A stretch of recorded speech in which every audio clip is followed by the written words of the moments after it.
முதல் வினாவாக நடுவண் அரசு எந்த ஆண்டு ஊவேசாவின் அஞ்சல் தலையை வெளியிட்டது? சரிங்களா, ஊவேசா நம்மளுக்கு தெரியும், தமிழ் தாத்தா என்று அனைவராலும் அன்போடு அழைக்கப்படுபவர். சரிங்களா, தமிழ் தாத்தா, மகாவித்வான் மீனாட்சி சுந்தரனாருடைய மாணவர், தஞ்சையை பூர்வீகமாக கொண்டவர், தஞ்சாவூரை. இவருக்கு நடுவண் அரசு அஞ்சல் தலை வெளியிடப்பட்ட ஆண்டு 2006 வெளியிட்டிருக்காங்க, பிப்ரவரி 18. இந்த நாள்ல தான் 2006 வருடம் இவருக்கு அஞ்சல் தலை வெளியிடப்பட்டது. ஏனென்றால் இவர் பதிப்பு பணி அளவிட முடியாதது. 8 தொகை, 10 பாட்டு இன்னும் உட்பட பல நூல்களை மிகச்சிறப்பாக ஓலைச்சுவடிகளில் இருந்து பதிப்பு செய்தவர். ஓலைச்சுவடிகளை தேடி தேடி சென்று சேகரித்து பதிப்பு பணியை செய்தவர். அப்போ அவருக்கு நடுவண் அரசு அஞ்சல் தலை வெளியிடப்பட்ட ஆண்டு 2006 பிப்ரவரி 18. ஆப்ஷன் சில சரியான விடை இருக்கிறது. சரிங்களா, இந்த ஊவேசாவுக்கு நம்ம சில பெயர்கள் இருக்கு. தட்சிண கலாநிதி, சிறப்பு பெயர்கள் தட்சிண கலாநிதி அப்படின்னு சொல்லுவாங்க. மகா மகோபாத்தியாய, மகா மகோபாத்தியாய என்ற சிறப்பு பெயர்களுக்கு உரியவர். சரிங்களா, தட்சிண கலாநிதி, அதாவது மகா மகோபாத்தியாய என்ற சிறப்பு பெயர்களுக்கு உரியவர் ஊவேசா. பதிப்பு பணியை மிகச்சிறப்பாக செய்தவர். சரிங்களா, அடுத்த வினா பாருங்க. விக்ரம் சாராபாய் விண்வெளி மையம், சதீஷ் தவான் விண்வெளி மையம், இந்திய விண்வெளி மையம் அதாவது இஸ்ரோ. சரிங்களா, இந்த விண்வெளி மையங்களில் பணிபுரிந்தவர். சரிங்களா, யாருன்னு கேட்கிறேன். ராஜமார்த்தாண்டன் கவிஞர், காளிதாஸ் கவிஞர், புவியரச ஒரு மொழிபெயர்ப்பு கவிஞர், இயல்பாவே கவிஞர். ஆனால் நெல்லை சு முத்து என்பவர் கவிஞர் தான், ஆனாலும் அவரு விண்வெளி ஆராய்ச்சியாளர், விண்வெளி அறிஞர், அறிவியல் அறிஞர். சரிங்களா, நெல்லை சு முத்து அறிவியல் ஆத்திச்சுடி என்னும் நூலை எழுதியவர். அறிவியல் ஆத்திச்சுடி. சரிங்களா, நெல்லை சு முத்து எழுதியிருப்பார். இவருடைய திறமையை கண்டு அப்துல் கலாம் அவர்கள் என்ன இவரை பாராட்டியிருப்பார்னா, தம்மை ஒத்த அலைநீளத்தில் சிந்திப்பவர், தம்மை ஒத்த அலைநீளத்தில் சிந்திப்பவர் நெல்லை சு முத்து என்று அப்துல் கலாமால் பாராட்டப்பட்டவர் தான் நெல்லை சு முத்து. சரிங்களா, சரிங்க, பி நெல்லை சு முத்து என்பது சரியான விடை. அடுத்தது பாருங்க, மூன்றாவது வினா. சரியான கூற்றுகளை கண்டுபிடிக்க வேண்டும். சரியான கூற்றை செலக்ட் பண்ண போறோம். காகிதங்களில் உருவங்கள் செய்யும் முறையை சீனர்கள் ஓரிகாமி என்று அழைத்தனர். இது ஓரிகாமி என்றது சீன மொழி கிடையாது. இது ஜப்பானியர்களுடைய ஒரு கலை. சரிங்களா, ஜப்பான் அந்த நாட்டினுடைய கலை தான் ஓரிகாமி. இப்போ ஓரி அப்படின்னு சொன்னா நம்ம தாள்னு சொல்லலாம். காமி அப்படின்னு சொன்னா அதை மடித்து, அந்த தாளினை மடித்தல் இந்த பகுதி சொல்லலாம். அப்போ தாளினை மடித்து உருவங்கள் செய்யும் முறைக்கு பெயர் தான் ஓரிகாமி. இது சீனர்களுடையது கிடையாது, ஜப்பான் நாட்டினுடையது. அப்போ இது தவறு. 1000 கொக்குகள் செய்தால் நோய் குணமாகும் என்பது சீனர்களின் நம்பிக்கை கிடையாது, ஜப்பானியர்களுடைய நம்பிக்கை. இந்த நம்பிக்கையின்படிதான் சடகோ சசாகி என்ற ஒரு பெண், நோய்வாய்ப்பட்ட பெண், தான் இறக்கும் தருவாயில் கூட இந்த கொக்குகளை செய்யும் முயற்சியை செய்தார். கொக்குகளை காகித மடிப்பில் செய்தார். அவ்வளவு ஒரு சிறப்பான அந்த இறக்கும் தருவாயில் கூட தன்னுடைய நோயை பற்றி கவலைப்படாமல் கூட அந்த கலையை செய்வதில் ஆர்வமாக இருந்தவள் சடகோ சசாகி. சரிங்களா, அப்போ இது ஜப்பானியர்களுடைய கலை. தாளை வெட்டி ஒட்டி காகித உருவங்களை செய்யும் கலைக்கு பெயர் தான் ஓரிகாமி. சரிங்களா, அப்ப இது ரெண்டுமே தவறா இருக்கு. அப்போ கூற்று 1 மற்றும் 2 தவறு. சரிங்களா, ஆப்ஷன் பில சரியான விடை இருக்கிறது. சரிங்களா, அடுத்த வினா பாருங்க. ஒரு நல்ல ஒரு வினா. ஆற்றமும் கற்றார் அறிவுடையார், அஃதுடையார் நாட்டு செய்யும் செல்லாத நாடில்லை. எல்லோற்றையும் கற்றவர்கள் அறிவுடையவர்கள். அந்த கற்றவர்களுக்கு அந்த நிலம் மட்டும் உரிமையுடையதாகாது. அவர்கள் செல்லுகின்ற இடமெல்லாம் அவர்களுக்குரியது. அவர்கள் செல்லுகின்ற இடமெல்லாம் அவர்களுக்கு சிறப்பு இருக்கிறது. அவர்கள் செல்லுகின்ற இடங்களுக்கெல்லாம் அவர்களுக்கு பொருள் கிடைக்கும்.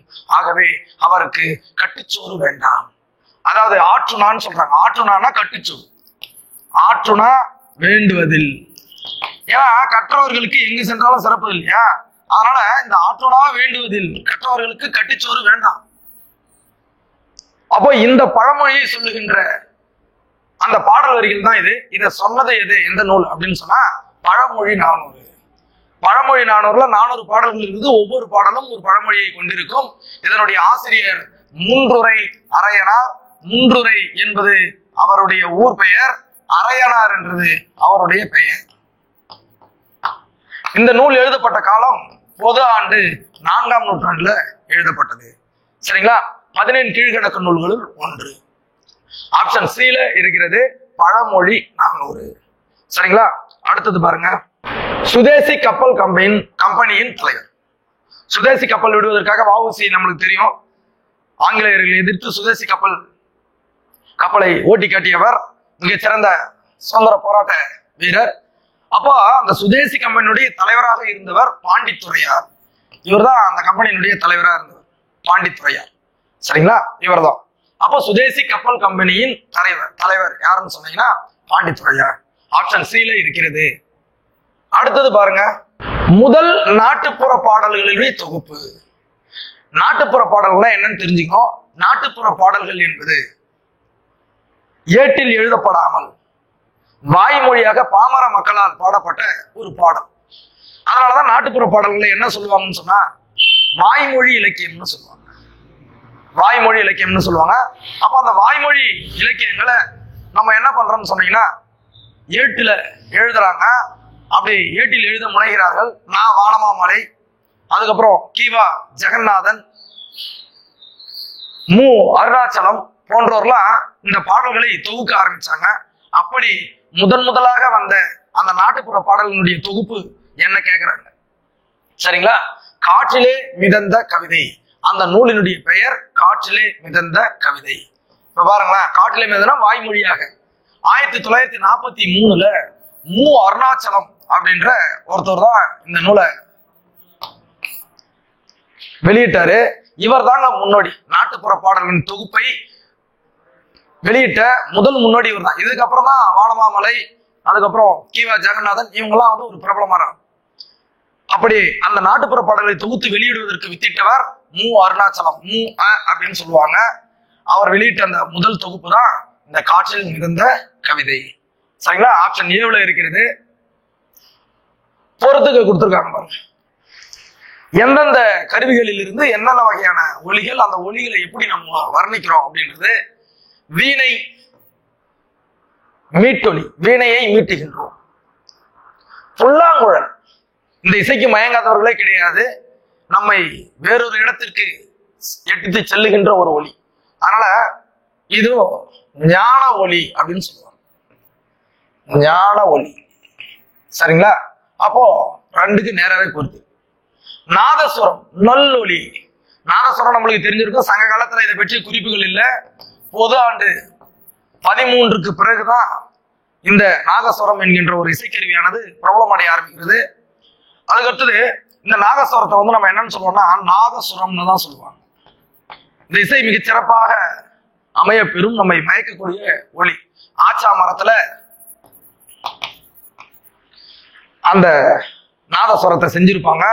அதற்கு ஒளி எழுப்பக்கூடிய சீவாலின்னு சொல்லுவாங்க.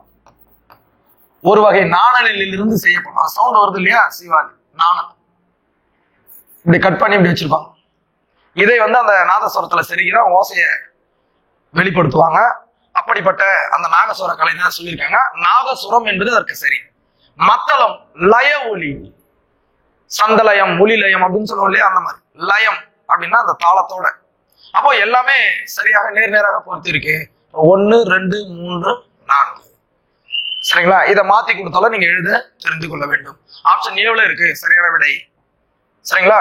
அடுத்தது பாருங்க, பெயரை வேறுபடுத்தி காட்டும் உருவு எதுன்னு கேக்குறாங்க. எல்லாமே வேற்றுமை உருவு கொடுத்திருக்காங்க. வேற்றுமை உருவுகள் உங்களுக்கு தெரியும். ஐ, ஆல், கு, இன், அது கண்ணு. இதுல முதல் வேற்றுமைக்கு உருபு கிடையாது, எட்டாம் வேற்றுமைக்கு உருபு கிடையாது. இது எழுவாய் வேற்றுமைன்னு சொல்லுவாங்க. எட்டாவது வேற்றுமைய விழி வேற்றுமைன்னு சொல்லுவாங்க. அழைத்தல், விழினா கூப்பிடுது. இப்ப இது 2, இது 3, இது 4வது உறுப்பு, இது 5, 6, 7, 8 உறுப்புகள். அப்ப வேற்றுமை உறுப்புகள் மொத்தம் எத்தனைன்னா வேற்றுமை 8. சரிங்களா? இப்போ இதுல என்ன கேக்குறாங்கன்னா, பெயரை வேறுபடுத்தி காட்டும் உறுப்பு எதுன்னா இரண்டாம் வேற்றுமை உறுப்பு. இந்த உறுப்புக்கு வந்து என்னன்னு சொல்லுவாங்கன்னா செயல்பாடு பொருள் வேற்றுமை அப்படின்னு சொல்லுவாங்க. ஏனென்றால் செயல்பாடு பொருளை முதன்மைப்படுத்தி காட்டுவது, வேறுபடுத்தி காட்டுவது. இப்ப உதாரணத்துக்கு சொன்னா, கண்ணதாசனை படித்தார். படித்தார், எதை படித்தார்? அது செய்வதற்கு காரணமாக இருக்கு கண்ணதாசனை. இப்ப இந்த நைய பிரிங்க, இன்னும் கூட்டல் ஐ. அப்போ செயற்பாடு பொருளை வேறுபடுத்தி காட்டுவது. இங்க பெயரும் வந்துருக்கு. அதனாலதான் இங்க என்னன்னு சொல்றாங்க, பெயரை வேறுபடுத்தி காட்டும் உறுப்புன்னு கேட்டிருக்காங்க. அப்போ இரண்டாம் வேற்றுமை ஆப்ஷன் ஏவுல இருக்கு, இரண்டாம் வேற்றுமை உறுப்பு. 10 little fingers. இந்த நூலை எழுதியது யார்? சிறிய 10 விரல்கள், 10 சிறிய விரல்கள். இந்த நூலை எழுதியவர் யாருன்னு சொன்னீங்கன்னா அரவிந்த் குப்தா. இவர் தான் இந்த நூலை எழுதியிருக்காரு. 10 little fingers என்ற நூலினுடைய ஆசிரியர் அரவிந்த் குப்தா. ஆப்ஷன் சில இருக்கிறது. அடுத்தது பாருங்க, பழமொழி 400 என்னும் நூலினுடைய ஆசிரியர். இதை வந்து நம்ம முதல்ல டிஸ்கஸ் பண்ணோம். இப்ப பாருங்க, பழமொழி 400 பாடல்களை உடையது. ஒவ்வொரு பாடலுக்கும் ஒரு பழமொழியை கொண்டு. முன்றுரை அரையனார். முன்றுரை என்பது அவருடைய ஊர், அரையனார் என்றது அவருடைய பெயர். அரையன் என்பது ஒரு குலப்பெயராக கூட இருக்கலாம் என்பது கருத்து. பொது ஆண்டு 4ஆம் நூற்றாண்டை சார்ந்த ஒரு நூல், அறநூல் அப்படின்னு சொல்லலாம். சரிங்களா? பழமொழியினாருடைய ஆசிரியர் முன்றுரை அரையனார். சரிங்களா? அடுத்தது பாருங்க, ஆலாபனை என்னும் நூலு நடுவண் அரசின் எவ்விருதினை பெற்றது கேட்டிருக்காங்க. சாகித்ய அகாதமி விருது பெற்றது. ஏன் வந்து என்னால எளிமையாக இதை கண்டுபிடிக்க முடியுதுன்னு சொன்னா, மிகச்சிறந்த ஒரு நூல் ஆலாபனை கவிக்கோ அப்துல் ரஹ்மான் அவர்களால் எழுதப்பட்டது. கவிக்கோ அப்துல் ரஹ்மான். என்னுடைய நினைவின்படி 1999 சாகித்ய அகாதமி விருதை பெற்ற ஒரு நூல் தான் வந்து பாத்தீங்கன்னா ஆலாபனை. சாகித்ய அகாதமி விருது பெற்றது. இவர் பால்வீதி, நேயர் விருப்பம் போன்ற நூல்களை இவர் எழுதியிருக்காரு. அதே சமயத்துல ஹைக்கூ கவிதைகளையும் மரபு கவிதைகளையும் புது கவிதைகளை படைப்பதில் மிக வல்லவர். வாணியம்பாடி இஸ்லாமியா கல்லூரியில பேராசிரியராக பணிபுரிந்தவர். ஆலாபனை என்ற நூல் சாகித்ய அகாதமி விருது பெற்றது. கவிக்கோ அப்துல் ரஹ்மான் அவர்களால் எழுதப்பட்டது. ஆப்ஷன் சில இருக்கிறது. சரிங்களா? அடுத்தது பாருங்க, தருமிக்கு இறைவன் தண்டமிழ் பாடல் தந்ததை பற்றி கூறும் நூல். தருமிக்கு இறைவன் அந்த தண்டமிழ் பாடலை தந்த நிகழ்வை பற்றி கூறு நூல் எதுன்னு கேட்டீங்கன்னா பெரிய புராணமா, கந்த புராணமா, சிவபுராணமா, திருவிளையாடல் புராணமான்னு. இதுக்கு என்ன பதில் என்றால் திருவிளையாடல் புராணம். திருவிளையாடல் புராணம். பரஞ்சோதி முனிவர் இவர் எழுதியதுதான் திருவிளையாடல் புராணம். எத்தனையோ திருவிளையாடல் புராணங்கள் கூறப்பட்டு வந்தாலும், எழுதப்பட்டு வந்தாலும், அதில் சிறப்பும் விரிவும் கொண்டது எதுன்னு சொன்னீங்கன்னா அந்த திருவிளையாடல் புராணத்தை சொல்லலாம். பரஞ்சோதியார் வேதாரண்யத்திலே பிறந்த அந்த பரஞ்சோதி முனிவர் எழுதியது மிகச்சிறந்த ஒரு நூல். இந்த திருவிளையாடல் புராணத்தில் 63 நாயன்மார்களுடைய வாழ்க்கை வரலாறை மிக அழகாக சொல்லியிருப்பாங்க. அந்த திருவிளையாடல் புராணம் தான் இங்க நம்ம பார்க்க போறோம். சரிங்களா? இதுல என்னென்ன பிரிவுகள் இருக்குன்னா 3 காண்டங்கள், 64 படலங்கள் இருக்கிறது. 3 காண்டங்கள், 64 படலங்கள் உள்ள ஒரு நூல் தான் திருவிளையாடல் புராணம். சரிங்களா? ரைட். அடுத்தது பொறுத்துக. இதற்கு முன்பெல்லாம் ஒரு சில நாடுகளை, இப்ப வந்து பாருங்க, சேரர்களுடைய நாடு குடநாடு, குட்டநாடு அப்படின்னு, சோழ நாடு சோநாடு மருவி வந்துடும். அப்போ அந்தந்த பகுதிகளுக்கு அப்பப்போ ஒரு தொன்மையான பெயர் இருந்தது. அந்த பெயர்களை வச்சுதான் அங்க கொடுத்துருக்காங்க. அதாவது முரப்பு நாடு என்பது அந்த காலத்துல ஒரு பாண்டிய நாடு. பாண்டிய நாடு முரப்பு நாடுன்னு சொல்லுவாங்க. 3. கொரநாடு அப்படின்னு சொன்னா மாயவரம். மாயவரம் தான் கொரநாடு அப்படின்னு சொல்லுவாங்க. மாயவரம் என்பது கொரநாடு. 4. காநாடு. காநாடுன்றது அந்த காலத்துல பட்டுக்கோட்டை பகுதியில இருந்துதான் காநாடு. தொன்னாடு என்று அழைக்கப்படும் பகுதி மதுராந்தகமும் அதை சுற்றியுள்ள பகுதிகளும், அதுதான் மதுராந்தக வட்டம். 2. கொரநாடு பாண்டிய நாடு, அதாவது முரப்பு நாடு பாண்டிய நாடு, கொரநாடு மாயவரம், காநாடு பட்டுக்கோட்டை பகுதி, தொன்னாடு மதுராந்தக பகுதி. அப்ப இது எல்லாம் மிக சரியாக பொருந்தி இருப்பது ஆப்ஷன் சியில் பொருந்திருக்கிறது. சரிங்களா? அடுத்தது பாருங்க, ஊவேசாவினுடைய நினைவு இல்லம் எங்க இருக்கு அப்படின்னு கேக்குறாங்க. திருவள்ளூர் மாவட்டம்ன்றாங்க. கண்டிப்பா கிடையாது, திருவள்ளூர் மாவட்டம் கிடையாது. திருவாரூர் மாவட்டம் சரி, லட்சுமிபுரம் சொல்லியிருக்காங்க. இதை தவிர உத்தமதானபுரத்துல இவருடைய நினைவில்லம் இருக்கிறது. சரிங்களா? திருவாரூர் மாவட்டம் உத்தமதானபுரத்திலே தன்னுடைய நினைவு இல்லத்தை கொண்டவர் ஊவே சாமிநாதர். சரிங்களா? இவரை பத்தி நம்ம சென்ற வினாக்கள்ல பார்த்திருப்போம். அப்ப ஆப்ஷன் டி, திருவாரூர் மாவட்டம் உத்தமதானபுரத்தில் நினைவில்லம் இருக்கிறது ஊவேசாவுக்கு. சரிங்களா? அடுத்த வினா பாருங்க, பெயர், அதாவது பொறுத்து சொல்றாங்க. என்னன்னு பாருங்க, பெயர் சொல் என்ன, வினை சொல் என்ன, இடைச்சொல் என்ன, உரிச்சொல் என்ன? பெயர் சொல் ஒரு பெயரை குறிக்கும் சொல் பெயர் சொல். இங்க பெயரை குறிப்பது வேளாண். 4 வினை ஒண்ணுதான் இருக்கு. சரிங்க. வினை சொல் ஒரு வினையை குறிக்கும். அது வினை முற்றாக இருக்கலாம், வினை எச்சமாக இருக்கலாம். அப்போ வினை சொன்னா வந்தான், இது வினை முற்று, வந்து முடிச்சிட்டோம். அப்போ 2க்கு 1. இடைச்சொல் சொல்லுக்கு இடையில வந்து 2 வார்த்தைகளை சேர்ப்பதற்கு 5ம் 6ம், இங்க உம்மு வந்திருக்கு. 5ம் 6ம், அப்போ இடைச்சொல் 2. உரிச்சொல் அதாவது பெயரையும் வினையும் மிகுதிப்படுத்துவது. அந்த பெயர்ச்சொல்லும் வினைச்சொல்லையும் அதனுடைய தனித்துவத்தை மிகுதிப்படுத்த வருவது தான் அந்த உரிச்சொல்கள்னு சொல்லுவாங்க. பெயரையும் வினையும் சார்ந்து வருவது. அப்போ உரிச்சொல் என்பது மாவீரன். இங்க மா என்பது உரிச்சொல். அப்ப டிக்கு 3. இது எல்லாமே சரியாக பொருந்தி இருக்கக்கூடிய தெரிவு ஆப்ஷன் டி. சரிங்களா? அடுத்தது பாருங்க, நாலடியாரை இயற்றியவர் யார்? நாலடியார் ஃபர்ஸ்ட் இது எந்த வகையான நூல்ன்றதை தெரிஞ்சுங்க. 14 கீழ்கணக்கு. 14 கீழ்கணக்குனா ஒரு 18 நூல்கள். நாலடியார், நான்மணிக்கடிகை, இன்னா 40, இனிமை 40, கார் 40, களவழி 40, 5 50, 5 70, திணைமாலை 150, இந்நிலை, கைநிலை, பழமொழி, திரிகடுகம், சிறுபஞ்சமூலம், ஆசாரக்கோவை, திருக்குறள், இதெல்லாம் வந்து பாத்தீங்கன்னா 14 கீழ்கணக்கு நூல்கள் அப்படின்னு சொல்லுவோம். இதுல 11 அறநூல்கள் இருக்கிறது, 6 அகநூல்கள் இருக்கிறது, ஒரே ஒரு புறநூல் இருக்கிறது இந்த 18 நூல். சரிங்களா? இப்போ இங்க என்ன கேள்வினா நாலடியார். இப்ப இந்த 14 கீழ்கணக்கு நூல்கள் நாலடியார். சரிங்களா? இப்போ 14 மேற்கணக்குன்னு ஒண்ணு இருக்கும், அது உங்களுக்கு டவுட் வரும். இப்போ 14 மேற்கணக்குனா ஒண்ணுமே இல்லைங்க, 18 நூல் தான். அதுவும் என்னன்னா ஒண்ணும் இல்லைங்க, 10 பாட்டும் 8 தொகை தாங்க அந்த 14. இதுதாங்க சங்க இலக்கியம். 10 பாட்டு 8 தொகை, இந்த 18 நூல் தான் 14 மேற்கணக்கு.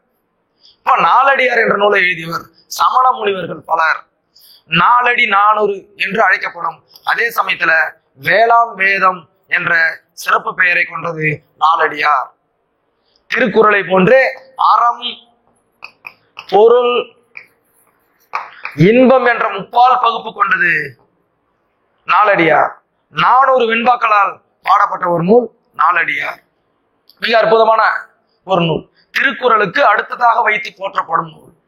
ஆளும் வேலும் பல்லு குருதி, 4ம் 2ம் சொல்லு குருதி. 4 என்றது நாலடியார், 2 என்றது 2 அடி செய்யுள் திருக்குறள். சரிங்களா? அப்போ ஆப்ஷன் பில சரியான விடை இருக்கிறது. அடுத்தது பாருங்க, கண்ணில் கலந்தான், கருத்தில் கலந்தான், என் எண்ணில் கலந்தே இருக்கின்றான், பண்ணில் கலந்தான், பாட்டில் கலந்தான் அப்படின்ற ஒரு அழகான ஒரு பாடல். இந்த பாடலை இயற்றியவர் வள்ளலார். வள்ளலார் என்றால் ராமலிங்க அடிகள். வாடிய பயிரை கண்டபோதெல்லாம் வாடிய சமரச சன்மார்க்க நெறியினை தோற்றுவித்தவர், ஜீவகாருண்ய ஒழுக்கத்தை கடைபிடித்தவர், வடலூரிலே பசித்தவர்களுக்கு உடவிடும் வண்ணமாக சத்திய தர்மசாலையை நிறுவி இன்று வரை அடுப்பு எரியாமல் இருப்பதற்கு காரணம் இந்த வள்ளலார் என்ற வழிமுறை. அவர் பாடிய பாடல்களுடைய தொகுப்பு தான் இங்க வந்து என்னன்னு சொல்றோம்னு சொன்னா திருவருட்பா அப்படின்னு சொல்றோம். இந்த திருவருட்பா கிட்டத்தட்ட 6 திருமுறைகளை கொண்டது. அதாவது திருமுறைகள் என்றதை விட அதாவது 6 பகுதிகள் 6 திருமுறைகளை கொண்டது. எதுன்னு சொன்னீங்கன்னா இந்த திருவருட்பா. கேனாய் தீம்பழமாய் சுவை சீர் கரும்பாய் அமுதம் தானாய் அன்பருளே இனிக்கின்ற தனிபொருளே வானாய் கால் அனலாய் புனலாய் வாழ் புவியாய் அருளார் அமுதம் தனே. இதுவும் திருவருட்பா பாடல் தான் 6ஆம் வகுப்புல நாங்க படிச்ச பாட்டு. அப்படி இந்த கண்ணில் கறந்தான் கருத்தில் கறந்தான் என்று அந்த இறைவனை பற்றி அழகாக சொல்லக்கூடியவர் திருவருட்பா. அதாவது புரட்சி துறவி என்றும் அழைக்கப்படுவார். சிதம்பரத்துல இறைவனை பார்த்து சிரித்த தெய்வ குழந்தை என்று பாராட்டு பெற்றவர். அதே சமயத்துல உலகெல்லாம் உணர்ந்து ஓதற்கரியவன் என்ற பெரிய புராண பாடலை பாடி கிட்டத்தட்ட இந்த 9ஆம் 10ஆவது வயதுல சொற்பொழிவை ஆற்றியவர். முதல் சொற்பொழிவிலேயே மக்களின் கவனம் ஈர்த்தவர் யாருன்னு சொன்னா இவர் தான். தெய்வமணி மாலை என்ற அந்த பாடல் தொகுப்பிலே உள்ளொன்று வைத்து புறமொன்று பேசும் உறவு களவாமை வேண்டும் என்று பாடியவர் ராமலிங்க அடிகள். அவர் எழுதிய அந்த திருவருட்பா தான் இந்த பாடலில் இருக்கிறது. சரிங்களா? ரைட். அடுத்தது பாருங்க, விகடகவி என்ற பட்டம் பெற்ற ஒருவர்னு கேட்கிறாங்க. நம்மளுக்கு எல்லாருக்குமே தெரியும். இங்க கொடுக்கப்பட்டுள்ளதுல விகடகவி என்ற பட்டம் பெற்றவர் தெனாலிராமன். கிருஷ்ணதேவராயருடைய அவைக்களத்துல ஒரு அமைச்சராக இருந்தவர் தான் இவரு விகடகவி.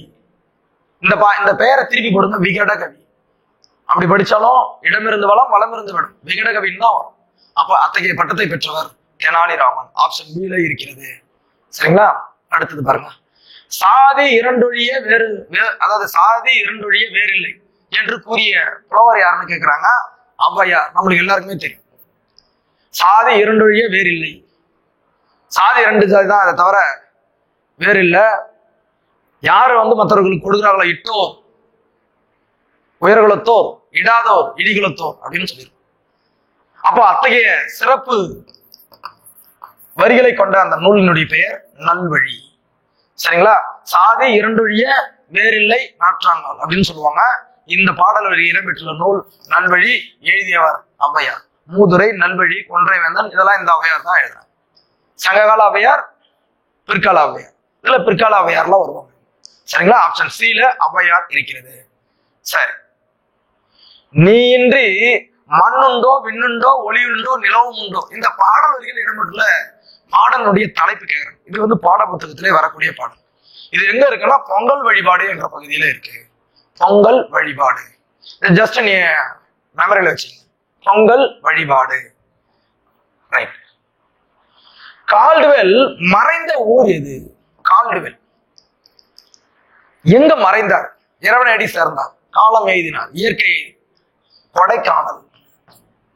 கொடைக்கானல் என்ற ஊர்ல தான் அவர் இறுதியாக இருந்து மறைந்த ஒரு ஊர் கால்டுவெல். மறைந்த ஊர். தமிழுக்கு தொண்டு செய்தவர்கள், சேவை செய்தவர்கள், வெளிநாட்டிலே பிறந்து தமிழ் கற்று தமிழ் மொழியில் புலமை பெற்றவர்கள் கால்டுவெல்.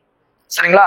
திராவிட மொழிகளின் ஒப்பிலக்கணம் கிட்டத்தட்ட 1856ல திராவிட மொழிகளின் ஒப்பிலக்கணம்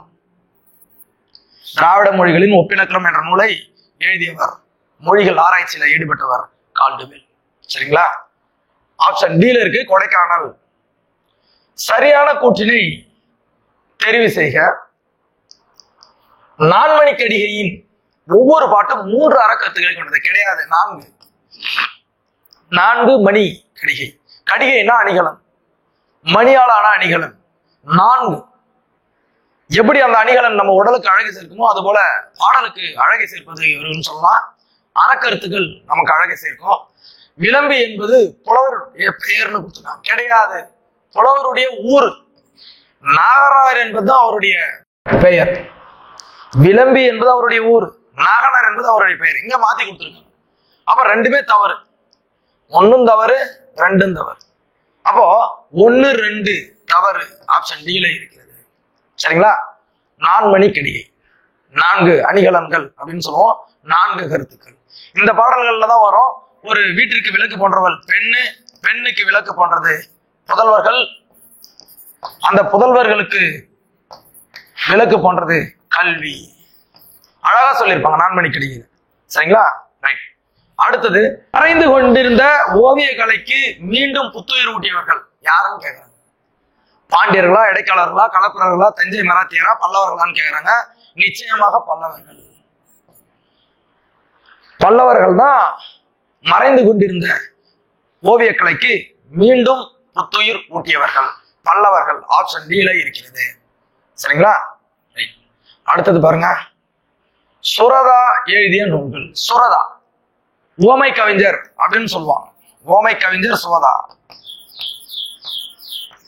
பாரதிதாசன் மீது கொண்ட பற்றினால தன்னுடைய பெயரை சுப்பு ரத்தினதாசன் என்று மாற்றிக்கொண்டார். இதனுடைய சுருக்கமே சுரதா. ஆனால் இவருடைய இயற்பெயர் ராசகோபாலன்.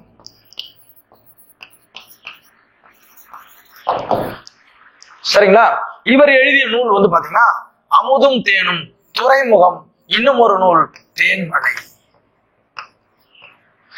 அமுதும் தேனும், துறைமுகம், தேன்மழை போன்ற நூல்களினுடைய ஆசிரியர் யாருன்னு சொன்னீங்கன்னா சுரதா.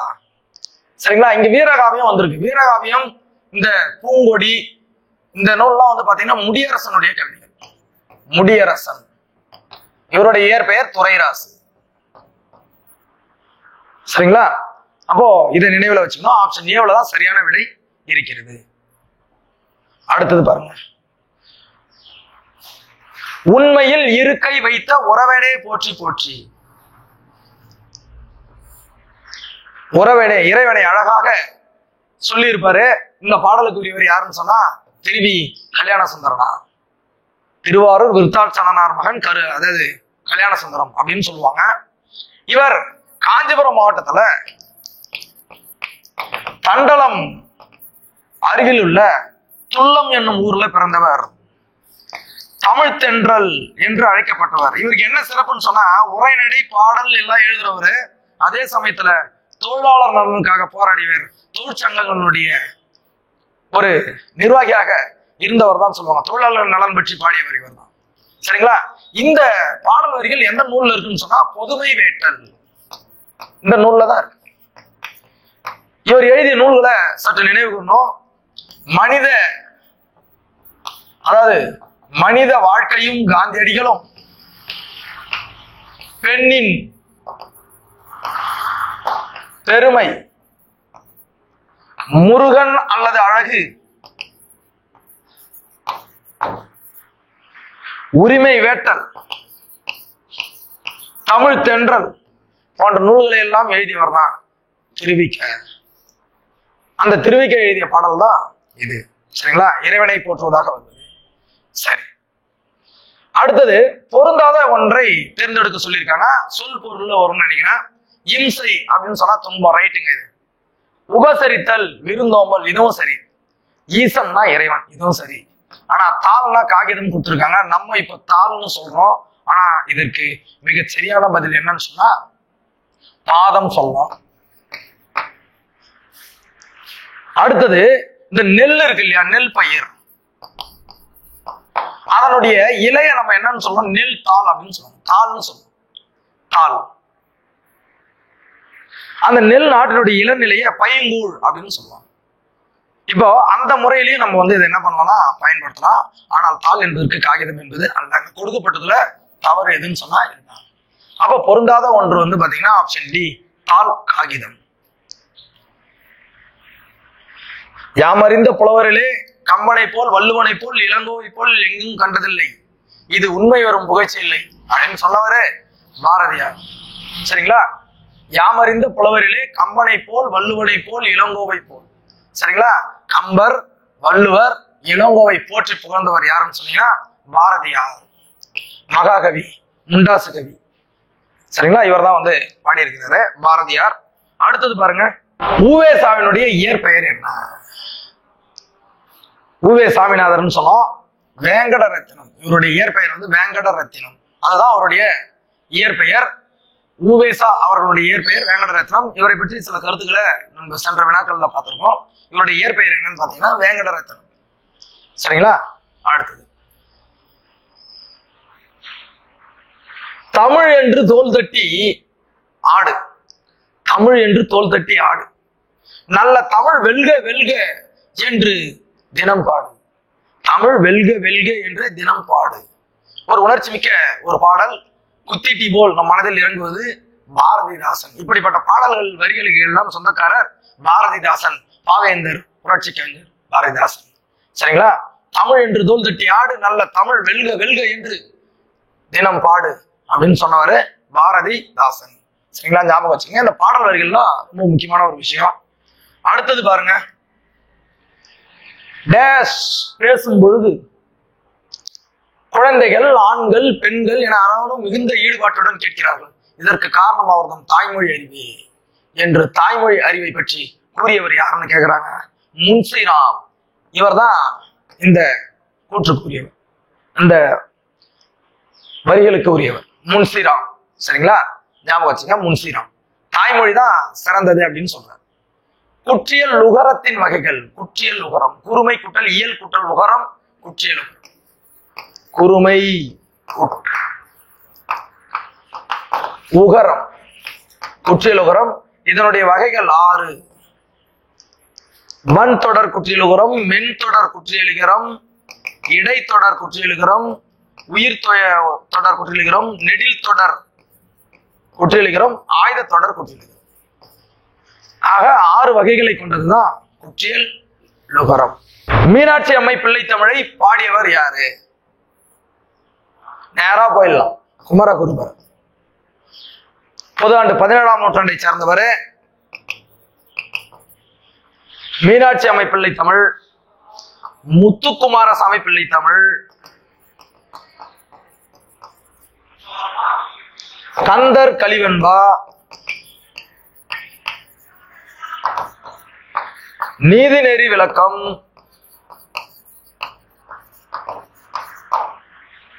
சரிங்களா? அதுக்கப்புறம் முத்துக்குமாரசாமி பிள்ளை தமிழ், மீனாட்சி அம்மை பிள்ளை தமிழ், கந்தர் கலிவெண்பா, நீதிநெறி விளக்கம், சகலகலா வள்ளி மாலை,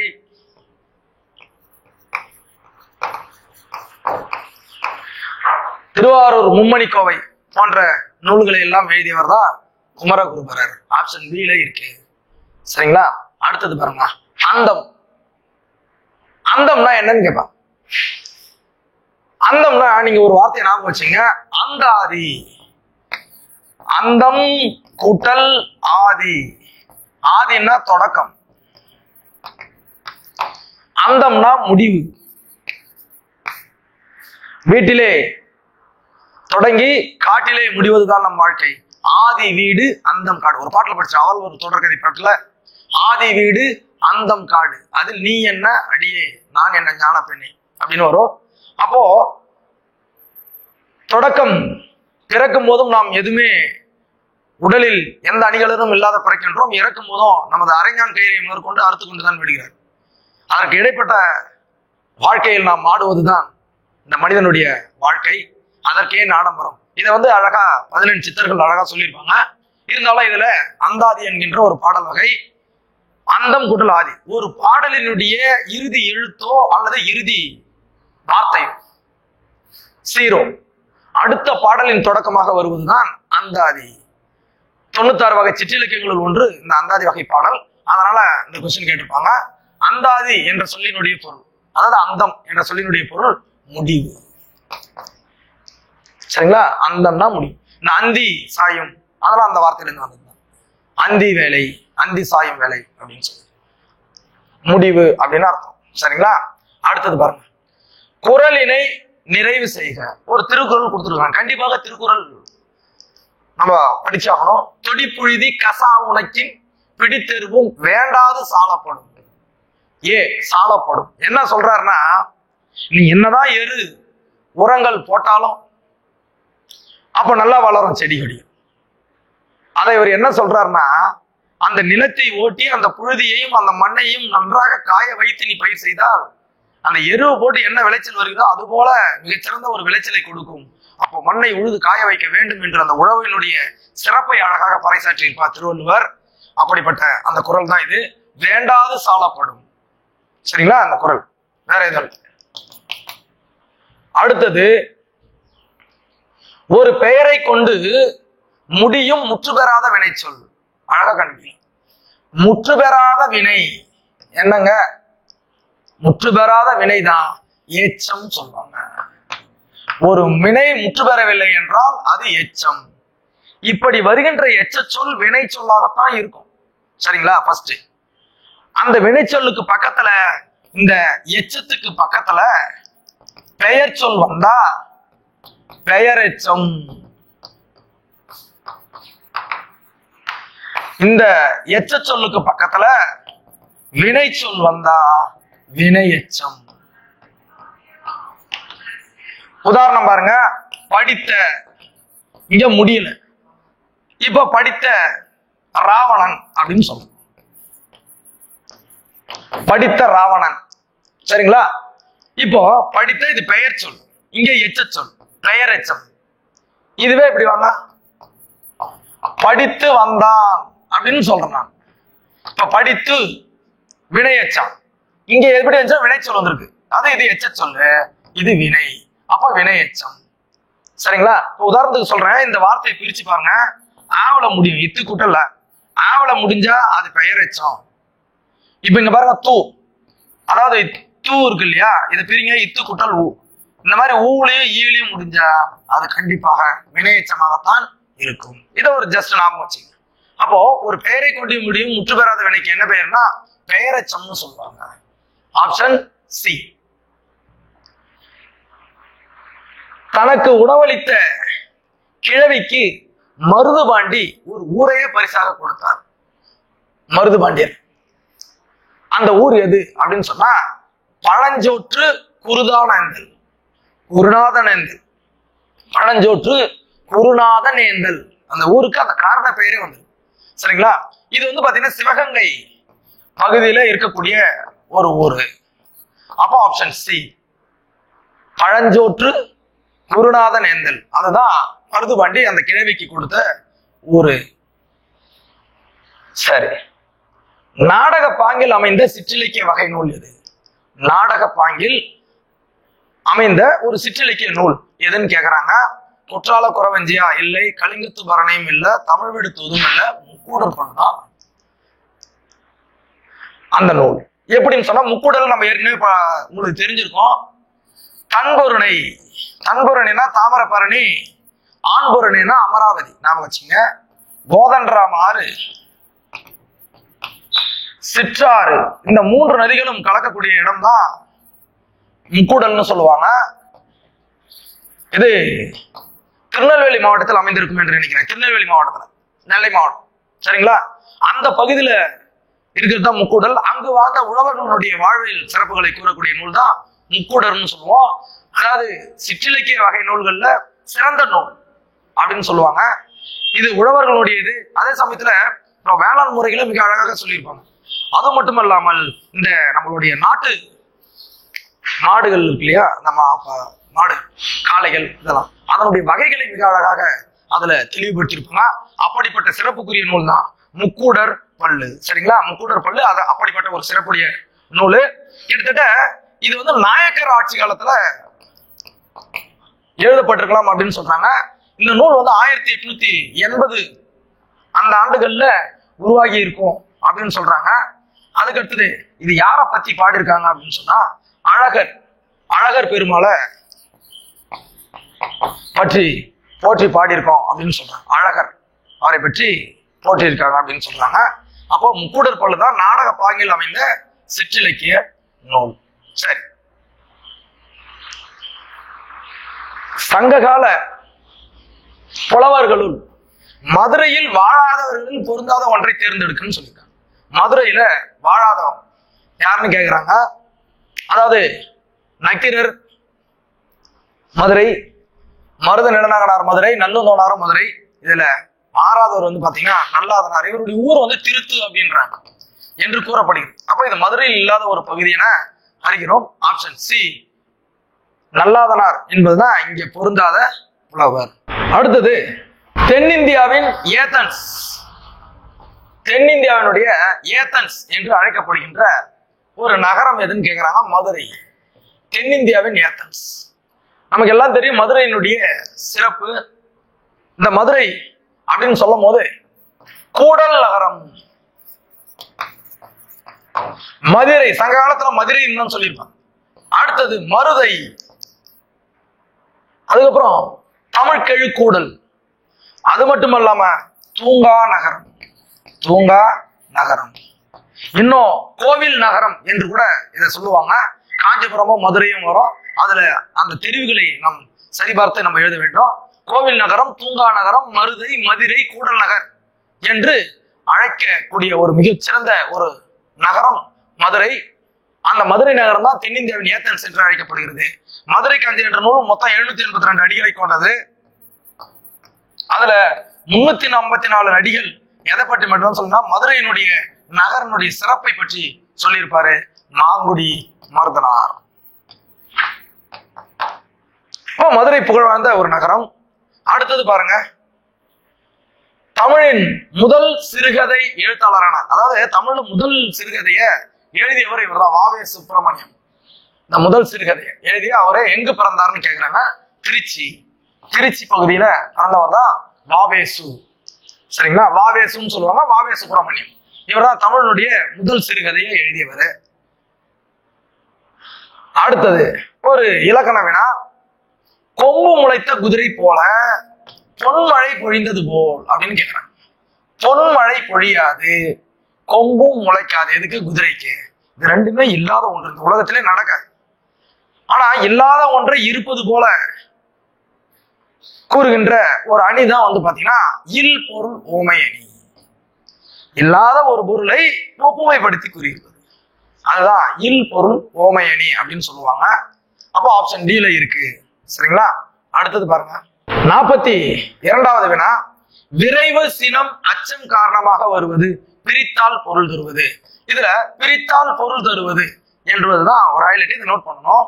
இப்போ விரைவு சினம் அச்சம், இப்ப பாருங்களா, நம்ம வார்த்தையை பார்த்தோம்னா இப்போ வா வா வான்னு சொல்றோம், விரைவா சொல்றோம், வா வா வா சீக்கிரம் வா அப்படின்னு, போ போ போ அப்படின்னு சொல்றோம். சரிங்களா, அச்சம் தீ தீ தீ அப்படின்னு சொல்றோம், இல்ல பாம்பு பாம்பு பாம்புன்னு சொல்றோம். 1 2, அதாவது 1 முறை என்ன அடுக்குன்றது கிடையாது, 2 3 4 முறை அடுக்கி வரும், பிரித்தால் பொருள் தரும். சரிங்களா, இப்ப அடி அடி அடின்னு சொல்றோம், அடி அடி அடி அப்படின்னு சொல்றோம்னு வச்சுக்கலாம், இது சினம். அப்போ விரைவு அச்சம் சினம் காரணமாக வருவது, அதே சமயத்துல பிரித்தால் பொருள் தருவது எதுன்னு சொன்னா அடுக்கு தொடர். இந்த அடுக்கு தொடர் தான் இப்படிப்பட்ட பண்புகளை கொண்டது. இது வந்து இலக்கியத்திற்கு ஒரு அழகை சேர்க்கும். சரிங்களா, அடுத்து ஆப்ஷன் பில இருக்கு.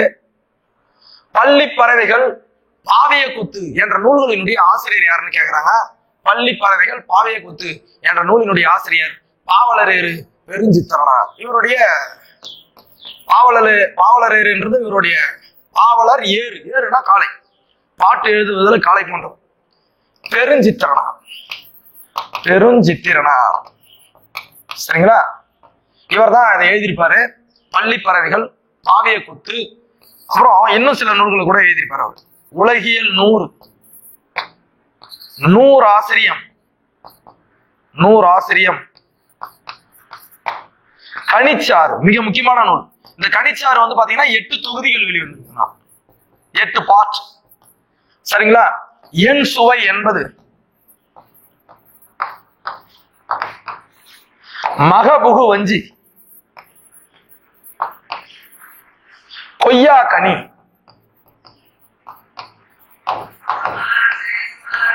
போன்ற நூல்களை எல்லாம் எழுதியவர் தான் யாருன்னு சொன்னீங்கன்னா இந்த பாவலரேறு பெருஞ்சித்திரனார். சரிங்களா, இவர் தமிழ்ச்சிட்டு, தென் தமிழ் போன்ற இதழ்களை நடத்தியவர். தமிழ்ச்சிட்டு, தென் தமிழ், தமிழ் நிலம் போன்ற இதழ்களை நடத்தியவர். துரை மாணிக்கம் என்கின்ற பாவலரேறு பெருஞ்சித்திரனார். அவருடைய இயற்பெயர் துரை மாணிக்கம். சரிங்களா, மாணிக்கம் என்பது அவருடைய பெயர், இயற்பெயர். இங்க இயற்பெயரை கொடுத்திருக்காங்க. இப்ப துரைராசன்னா முடியரசன், ராசகோபால்னா சுரதா, அரங்கசாமினா வாணிதாசன், இதெல்லாம் அவங்களுடைய இயற்பெயர். துரை மாணிக்கத்துக்கு பாவலரேறு பெருஞ்சித்திரனார். சரிங்களா, அடுத்தது தமிழ் கும்மி என்ற பாடல் இடம்பெற்றுள்ள நூல் கனிச்சாறு. இது எல்லாமே பாவலரேறு எழுதிய நூல்கள் தான், பெருஞ்சித்திரனார் எழுதிய நூல் தான். அதுல எந்த நூல்னு சொன்னா தமிழ் கும்மி என்ற பாடல் கனிச்சாறு என்ற நூல்ல இருந்து வெளிவந்திருக்கு. இததான் ஏற்கனவே நம்ம பார்த்தோம், 8 தொகுதிகள் வெளிவந்திருக்கு. கனிச்சாறு மிக சிறப்பு வாய்ந்த ஒரு நூல். ஆப்ஷன் டி கனிச்சாறு என்பது சரியான விடை. கல்லெடுத்து முன்னெடுத்து காட்டு பெருவழியை என்ற பாடல் வரிகளை பாடியவர் யார்? கல்லெடுத்து முன்னெடுத்து காட்டு பெருவழியை பாடியவர், கல்லெடுத்து முன்னெடுத்து காட்டு பெருவழியை எழுதியவர் வந்து பாத்தீங்கன்னா முடியரசன். நானிலம் படைத்தவன் அப்படின்ற ஒரு பாடல் வந்திருக்கும். கல்லெடுத்து முன்னெடுத்து காட்டு பெருவழியை என்று பாடியவர் முடியரசன். அவருடைய இயற்பெயர் துரைராசு. சரிங்களா? இவர் தான் நானிலம் படைத்தவன் என்ற பாடல்ல இது பண்ணியிருப்பார். இந்த கல்லெடுத்து முன்னெடுத்து காட்டு பெருவழியை நல்ல வயல் நிலமாக்கியவர் எவர் கை அப்படின்னு கேட்டிருப்பாரு. இப்போ முடியரசன் என்பது அதற்கு சரியான விடை. மண் உரிமை, பெண் உரிமை, விடுதலை உணர்வு, மண்ணுரிமை, பெண்ணுரிமை, விடுதலை உணர்வு ஆகியவற்றை கவிதைகளால் ஊட்டியவர். இதுல நம்மளுக்கு வரும் பாரதியாரா பாரதிதாசனாலும் வரும். ஆனா அதுல சரி பாரதியார். பாரதியார் அதாவது மண்ணுரிமை, பெண் விடுதலை இவங்க 2 பேருமே தான் பாடியிருக்காங்க. ஏன் ஆகியவற்றை கவிதைகளால் ஊற்றியவர் அப்படின்னு சொல்லும் போது பாரதியார் முன்னோடியது.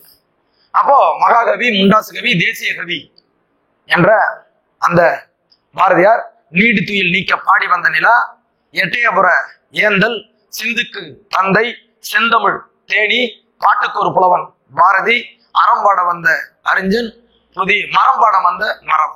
சரிங்களா? அப்படி பல சிறப்பு பெயர்களுக்கு உரியவர். 346 இதனுடைய தமிழ் எண்ணூர்கள் உங்களுக்கு தெரிஞ்சிருக்கும். அப்படியே தமிழ் எண்ணூர்களை வரிசை எழுதுனா க உ போடுங்க, ச ரு சா ஏ அ க சுழியம். இதுதாங்க 1 2 3 4 5 6 7 8 9 10. இதுதான் தமிழ் எண்ணூர்கள். சரிங்களா? இப்போ 346 ச ஆறுக்கு ச. இதுலயே கரெக்டா வந்து ஆப்ஷன் ஏ. இங்க மாத்தி கொடுத்துருப்பாங்க. இங்க இது மாதிரி இருக்கு, இங்க இது வரக்கூடாது, இங்க இது வரக்கூடாது. சரிங்களா? அப்போ அது எல்லாமே தவறு. ஆப்ஷன் ஏவுல சரியான விடை பொறுத்திருக்கு. தமிழ் எண்ணுவது ரொம்ப ரொம்ப அவசியம். தம் உயிர் போல் எவ்வுயிரும் தண்டமிழ் தானென்று தண்டர்கள். அதாவது இந்த சிம்பதி எம்பதின்னு சொல்லுவாங்க. பிறர் நிலைமையில் தன்னை வைத்து பார்க்க வேண்டும் அப்படின்னு சொல்லுவாங்க. அப்போ தம் உயிர் போல் எவ்வுயிரும் தான் என்று தண்டர்கள் என்று கூறிய ஆசிரியர் யாருன்னு கேக்குறாங்க. இந்த பாடல் வரியினுடைய ஆசிரியர் யாருன்னு கேக்குறாங்க? தாயுமானவர். தம் உயிர் போல எவ்வுயிரும் தான் என்று தண்டர்கள், பராபர கண்ணி என்ற பராபர கண்ணி. இந்த பராபரம்ன்றது மேலான பொருள், அததான் இங்க கொடுத்திருக்காங்க. சரிங்களா? தாயுமானவர். இந்த தாயுமானவருடைய பாடல்கள் தான் நம்ம தமிழ் மொழியின் உபநிடதம் அப்படின்னு சொல்லுவோம். தமிழ் மொழியின் உபநிடதங்கள் என்று அழைக்கப்படுவது தாயுமானவர் பாடல்களை. சரிங்களா? ஞாபகம் வச்சுங்க. அடுத்தது பாருங்க, ரோபோ என்ற சொல்லினுடைய பொருள். இயந்திரம், எந்திரன், இது எல்லாமே உங்களை வந்து குழப்பத்தை ஏற்படுத்தும். ஆனா அதற்கு சரியான சொல் வந்து பாத்தீங்கன்னா அடிமை. ரோபோ என்ற சொல்லினுடைய மிகச்சரியான பொருள் அடிமை. சரிங்களா? Option C. நன்றி எறிதல் பொறையுடைமை இன்சொல்லோடு என்று கூறும் நூல் எதுன்னு கேட்டா இனிமை 40, பழமொழி 400, நாலடியாரா, ஆசார கோவையான்னு கேக்குறாங்க. ஆசார கோவை. நன்றி எறிதல் பொறையுடைமை இன்சொல். நன்றி வேண்டும், பொறை பொறுமை வேண்டும், இன்சொல் இனிய சொற்களை பேச வேண்டும். இப்படி நல்ல அறக்கருத்துக்களை, நீதி கருத்துக்களை அடுக்கி கோர்வையாக அடுக்கி சொல்லுகின்ற நூல் ஆசார கோவை. ஆசார கோவையினுடைய ஆசிரியர் பெருவாயின் முள்ளியார். 14 கீழ்கணக்கு நூல்களுள் ஒன்று. ஆசார கோவையினுடைய ஆசிரியர் பெருவாயின் முள்ளியார். சரிங்களா? ஞாபகம். அப்போ ஆசார கோவை என்பது இங்க சரியான விடை ஆப்ஷன் சில இருக்கு. மருந்து என்ற சொல்லினை எடுத்தாண்ட ஒரு நூல். மருந்து என்ற சொல் எந்த நூல்ல இருக்குன்னா அகநானூர்ல இருக்கு. இதை தெரிஞ்சுக்க. அகநானூறு. இந்த அகநானூறு நீங்க படிக்கணும், படிச்சே ஆகும். அகநானூறு அப்படின்னு சொல்லும் போது இது 8 தொகை நூல்கள்ல ஒண்ணு. ஒரு அகநூல். இரண்டாவது நெடுந்தொகை என்று அழைக்கப்படுகின்ற நெடும்பாட்டு, நெடுந்தொகை என்று அழைக்கப்படுகின்ற நூல். இந்த அகநானூற்றுல பிரிவுகள் 3 இருக்குங்க. மொத்தம் எவ்வளவு பாட்டு இருக்குன்னா நான் உங்களுக்கு தெரியும் 400 பாட்டு. நித்தில கோவை நித்தில கோவை 100 பாடல்களை கொண்டது. களிற்றி யானை நிறை 120 பாட்டு. மணிமிடை பவளம் 180. மொத்தம் கூட்டி பாருங்க 400 பாட்டு வந்து. இந்த அகநானூற்றுல இன்னொரு சிறப்பு இருக்கு. என்ன சிறப்புன்னு கேட்டீங்கன்னா, பாடல்களுடைய எண் வரிசை இங்க அழகாக கொடுக்கப்பட்டிருக்கும். 1, 3, 5 இப்படி ஒற்றைப்படையில வந்தா அது வந்து பாலை திணைக்கு உரியது. 10, 20 அப்படி அந்த 10 10 வந்துச்சுன்னா நெய்தல் திணைக்கு உரியது. 6, 16, 26 இப்படி 6ல வந்துச்சுன்னா மருதம். அடுத்தது 2, 12, 18, 2, 8, 12, 18 இப்படி இரட்டை படையில வந்துச்சுன்னா குறிஞ்சி. 4, 14 இந்த மாதிரி வந்துச்சுன்னா முல்லை. சரிங்களா? இதுதான் இப்படி ஒரு அமைப்பு. இப்ப பாலை நிலம், பாலைவனம், பாலைவனத்துல தனியா ஒத்தையா மாட்டிக்கிட்டா பிரச்சனை. அப்ப ஒத்தைப்படை பாலைன்னு ஞாபகம் வச்சுங்க, இமேஜின். சரிங்களா? 10, 20 நெய்தல். இது லாஸ்டா நம்மளுக்கு வந்துடும். 6 அப்படின்னா நீர்நிலை. 6 குளம் குட்டை என்று நீர்நிலைகள், வயலும் வயல் சார்ந்த பகுதியாக இருக்கக்கூடியது மருதம் அப்படின்னு பாத்தீங்கன்னா மருதம். 12 ஆண்டுகளுக்கு ஒரு முறை பூப்பது குறிஞ்சிப்பூ. குறிஞ்சிப்பூ எங்க பூக்கள்னா மலைகள். மலையும் மலை சார்ந்த இடமும் குறிஞ்சி, ஞாபகம் வச்சுக்கலாம். 4, 14 4 நாளா வந்துச்சுன்னா 4 காலுடைய கால்நடைகள், அந்த கால்நடைகளை மேய்க்கும் தொழில், காடும் காடு சார்ந்த இடமும் முல்லை இப்படி ஞாபகம் வச்சுக்கலாம். சரிங்களா? ஜஸ்ட் ஒரு இதெல்லாம் ரீகால். இப்போ வந்து பாத்தீங்கன்னா ஆப்ஷன் ஏ என்பதுதான் இங்க சரியான விடை. சரிங்களா? காந்தியடிகளை கவர்ந்த தமிழ் நூல்கள் என்று அவர் சொன்னது என்னன்னு சொன்னீங்கன்னா திருக்குறளும் தமிழ் கையேடு. சரிங்களா? திருக்குறளும் தமிழ் கையேடும். இது வந்து தமிழ் கற்றுக்கொள்பவர்களுக்கு ஒரு அரிச்சுவடியாக விளங்குவது தமிழ் கையேடு. அந்த நூலும் திருக்குறளும் தான் விரும்பி படித்த நூல்களாக காந்தியடிகள் சொல்லியிருக்கிறார். ஆப்ஷன் சில இருக்கு. ஆபுத்திரன், மணிமேகலையில ஆபுத்திரன் கையில ஒரு பாத்திரம் இருக்கு. அவன் வைகாசி முழுநிலவன்று கோமுகி என்ற பொய்கையில அதை விட்டுறான். அது யாருடைய கையில கிடைக்குதுன்னா மணிமேகலை கையில கிடைக்குது. அந்த மணிமேகலை இது வந்து ஒரு அட்சய பாத்திரம், எதுவுமே குறையாது. அப்போ அதுல முதலாக உணவிட்டவள் வந்து பாத்தீங்கன்னா ஆதிரை உணவிடுகிறா. அந்த உணவை வைத்துக் கொண்டு அதாவது உணவு பசியால் வாடுபவர்களுக்கு உணவிடுங்க. அந்த காலத்துல காப்பிய காலத்துல படித்து புகழ்பெற்ற ஒரு பெண், பௌத்த மதத்தை சார்ந்த பெண், அதாவது சமண சமயத்திலிருந்து பௌத்த மதத்திற்கு சாய்ந்த, அதாவது சென்ற ஒரு மணிமேகலை சேவையை செய்கிறாள். அப்படிப்பட்ட அந்த காப்பியம் தான் மணிமேகலை காப்பியம். சேவையை குறிக்கோளாக கொண்டிருந்தா அப்போ அந்த மணிப்பல்லவத்தீவுன்னு சொல்லுவாங்க. அந்த மணிப்பல்லவத்தீவை காவல் காத்த தெய்வம் தான் அந்த தீவத்திலகை என்ற பெண். சரிங்களா? மணிமேகலை தீராத பசியை கொண்டவள் காயச்செல்லி. தீரா பசி இது ஒரு நோய், சாபம். இந்த தீரா பசியை இந்த ஆதிரை உணவிட்டதுனால அந்த உணவை விட்டுதான் மணிமேகலை தீர்த்தாள். இதெல்லாம் வரலாறு. அப்போ ஆதிரை என்பது சரி. சரிங்களா? அடுத்தது பாருங்க. காடு என்ற பாடலுடன் தொடர்புடையவர் யாருன்னு சொன்னீங்கன்னா சுரதா. காடு, கார்த்திகை தீபம், அதாவது அழகா ஓமைப்படுத்துறாரு. ஓமை கவிஞர்னு சொல்லியிருக்கோம். அதாவது என்னன்னா காடுகளில் பூத்திருக்கின்ற அந்த பூக்கள் வந்து கார்த்திகை தீபங்களாக இருக்கும் அப்படின்னு ஒப்புமைப்படுத்துறாரு. பூக்களை கார்த்திகை தீபமா ஒப்புமைப்படுத்துறாரு. அவ்வளவு அழகாக எழுதுவாரு. காடு என்ற பாடலை எழுதியவர் சுரதா. கிளிக்கண்ணி என்ற பாடல் வகை. கிளிக்கண்ணி, கண்ணி என்பது 2 அடிகளால் எதுகையால் தொடுக்கப்படுவதுதான் கண்ணின்னு சொல்லுவாங்க. 2 பூக்களை வைத்து தொடுக்கப்படுவது கண்ணி. அதே போல 2 அடிகளாக தமிழ் விடுத்துதெல்லாம் வந்துடும். தித்திக்கும் தெல்லமதாய் தெல்லமதின் மேலான முத்திக்கனியே என் முத்தமிழை வந்திருக்கும், பார்த்திருப்பீங்க. அப்படி 2 அடிகளால் எழுதுவதுதான் கண்ணி. இங்க கிளிக்கண்ணின்னா என்ன? கிளியை பேசுவது போல, கிளியை போன்ற ஒரு பெண் பேசுவது போல, இல்ல பெண்ணிடம் பேசுவது போல அமைக்கப்பட்ட ஒரு பாவகை தான் கிளிக்கண்ணி. அந்த கிளிக்கண்ணி வகையில எழுதப்பட்டதுதான் காடு. இந்த காடு என்ற பாடலை எழுதியவர் சுரதா. இவருடைய இயற்பெயர் ராசகோபாலன். தேன்மழை என்ற நூலினுடைய ஆசிரியர், இது நம்ம ஏற்கனவே பார்த்தோம், இது வேற மாதிரி கேட்டிருக்கேன். தேன்மழை என்கின்ற நூலினுடைய ஆசிரியர் யாருன்னு கேக்குறாங்க. இப்ப எல்லாருக்குமே இயற்பெயர் கொடுத்துருக்காங்க. இப்ப ராதாகிருஷ்ணன் தான் தாராபாரு. இது ஒன்றும் பிரச்சனை இல்ல. ராதாகிருஷ்ணன். தாராபரதனுடைய பேர் ராதாகிருஷ்ணன். துரைராசு முடியரசன். இப்ப நீங்க இப்படி வச்சீங்க, முடியரசு துரைராசு நாம வச்சுக்கோங்க. முடியரசு துரைராசு. எத்திராசுல என்கின்ற அரங்கசாமி என்கின்ற வாணிதாசன். சரிங்களா? இப்ப ராசகோபாலன்னா சுரதா. இந்த சுரதா எழுதிய நூல் தான் தேன்மழை, அமுதும் தேனும், துறைமுகம் போன்ற நூல்கள். அப்போ தேன்மழை என்ற நூலினுடைய ஆசிரியர் ராஜகோபாலன். குழந்தைகளை பாதுகாப்போம் என்னும் இயக்கத்தை தொடங்கியவர் கைலாஸ் சத்யார்த்தி.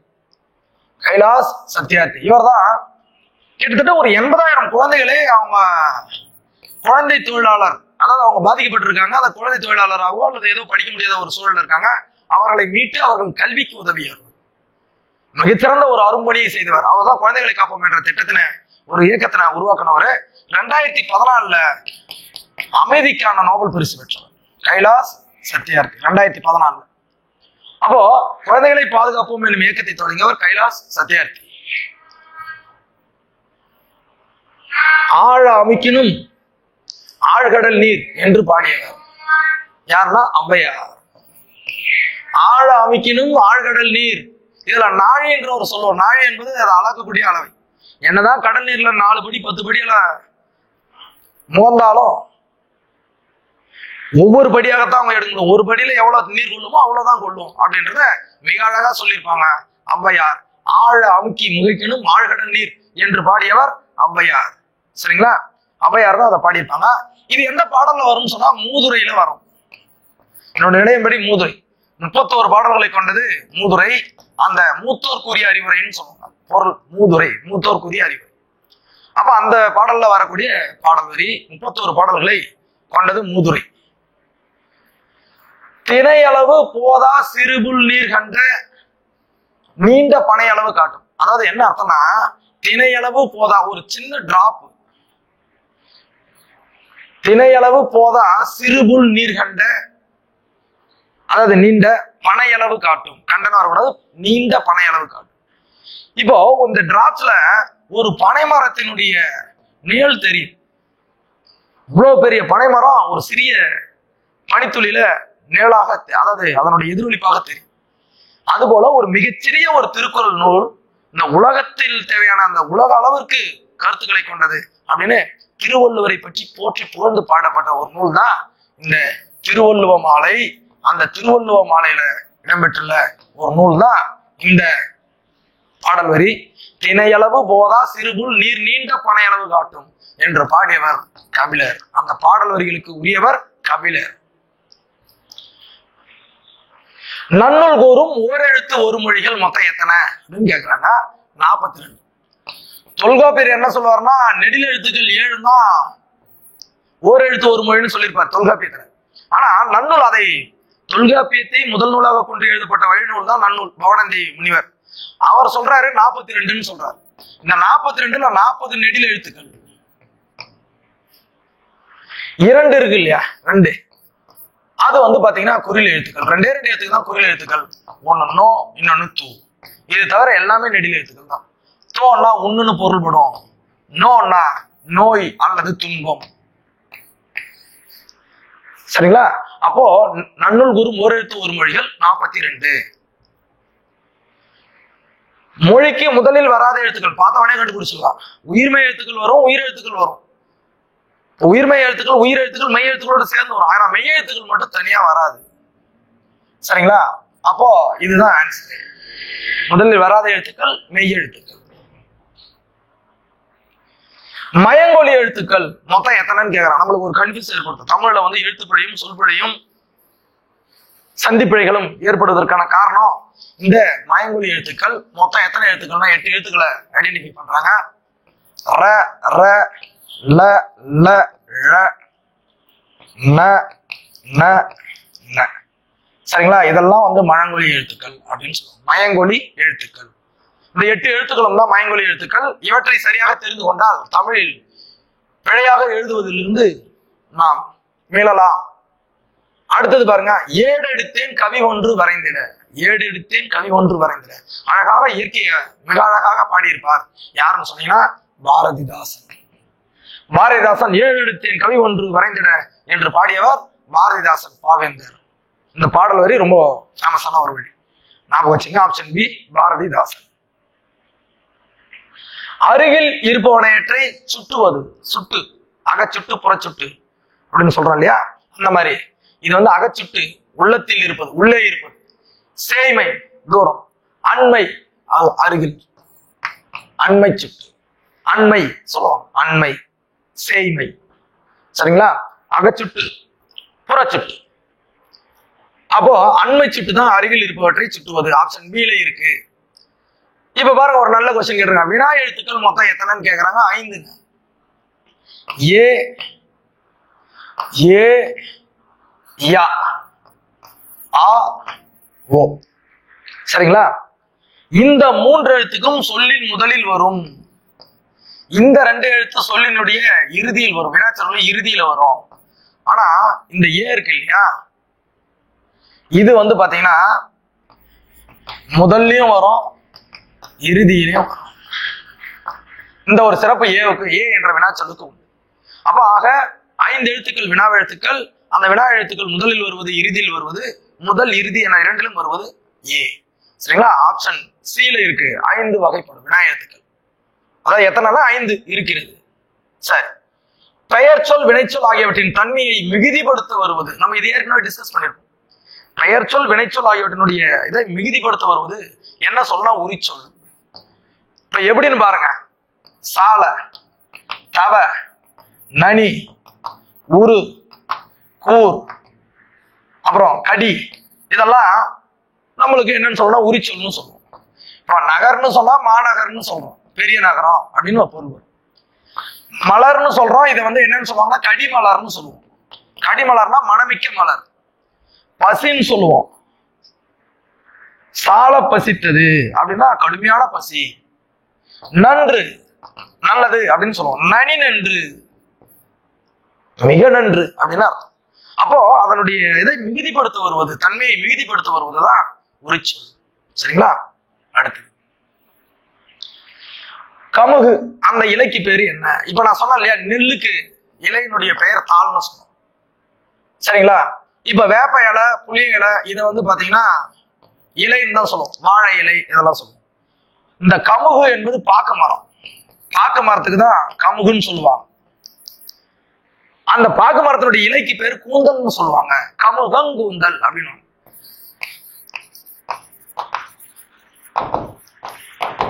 அப்ப கூந்தல் என்பதுதான் இந்த வினாவிற்கான சரியான விடை. ஆப்ஷன் டி ல இருக்கு. தவறாக பொருந்தியுள்ளதை தேர்க. சொல் பொருள். கமுகு பாக்க சரி, பரின்னா குதிரை சரி, புறவினாலும் குதிரை தான் சரி, மதலைன்னா தூண் சரிதான், அழுவம்னா கப்பல்னு இருக்கு தவறு, அழுவம்னா கடல், வங்கம்னா கப்பல். சரிங்களா? அப்போ தவறாக பொருந்தி இருப்பது அழுவம் கப்பல் என்ற இணை. அழுவம் என்றால் கடல்னு சொல்லலாம். அடுத்தது பாருங்க, இதே சொல் பொருள் தான் பொருத்தணும். சரிங்களா? பார்ப்போம். மடமகள் அப்படின்னு சொன்னா இளமகள், இளைய மகளுக்கு பேர் தான் மடமகள் சொல்லுவோம். பாறையினுடைய மகள்கள் அங்கவை சங்கவைன்னு வருது இல்லையா, அந்த பழமொழி 400ல அதுல வர ஒரு வார்த்தை. இளமகள் டி 2 3 இடத்துல இருக்கு. தகலி, வையமே தகலியாக வார்க்கடலே நெய்யாக. 4 திவ்ய பிரபந்தத்துல முதல் திருவந்தாதியில பாடியிருப்பாரு. யாருன்னு சொன்னீங்கன்னா பொய்கை ஆழ்வார். அப்போ இந்த தகலி அப்படின்னு சொல்றது அகல் விளக்கை குறிக்கிறது. சி ஆப்ஷன் டி ல தான் வருது. நாரணன் அப்படின்னு சொன்னா திருமால், பி.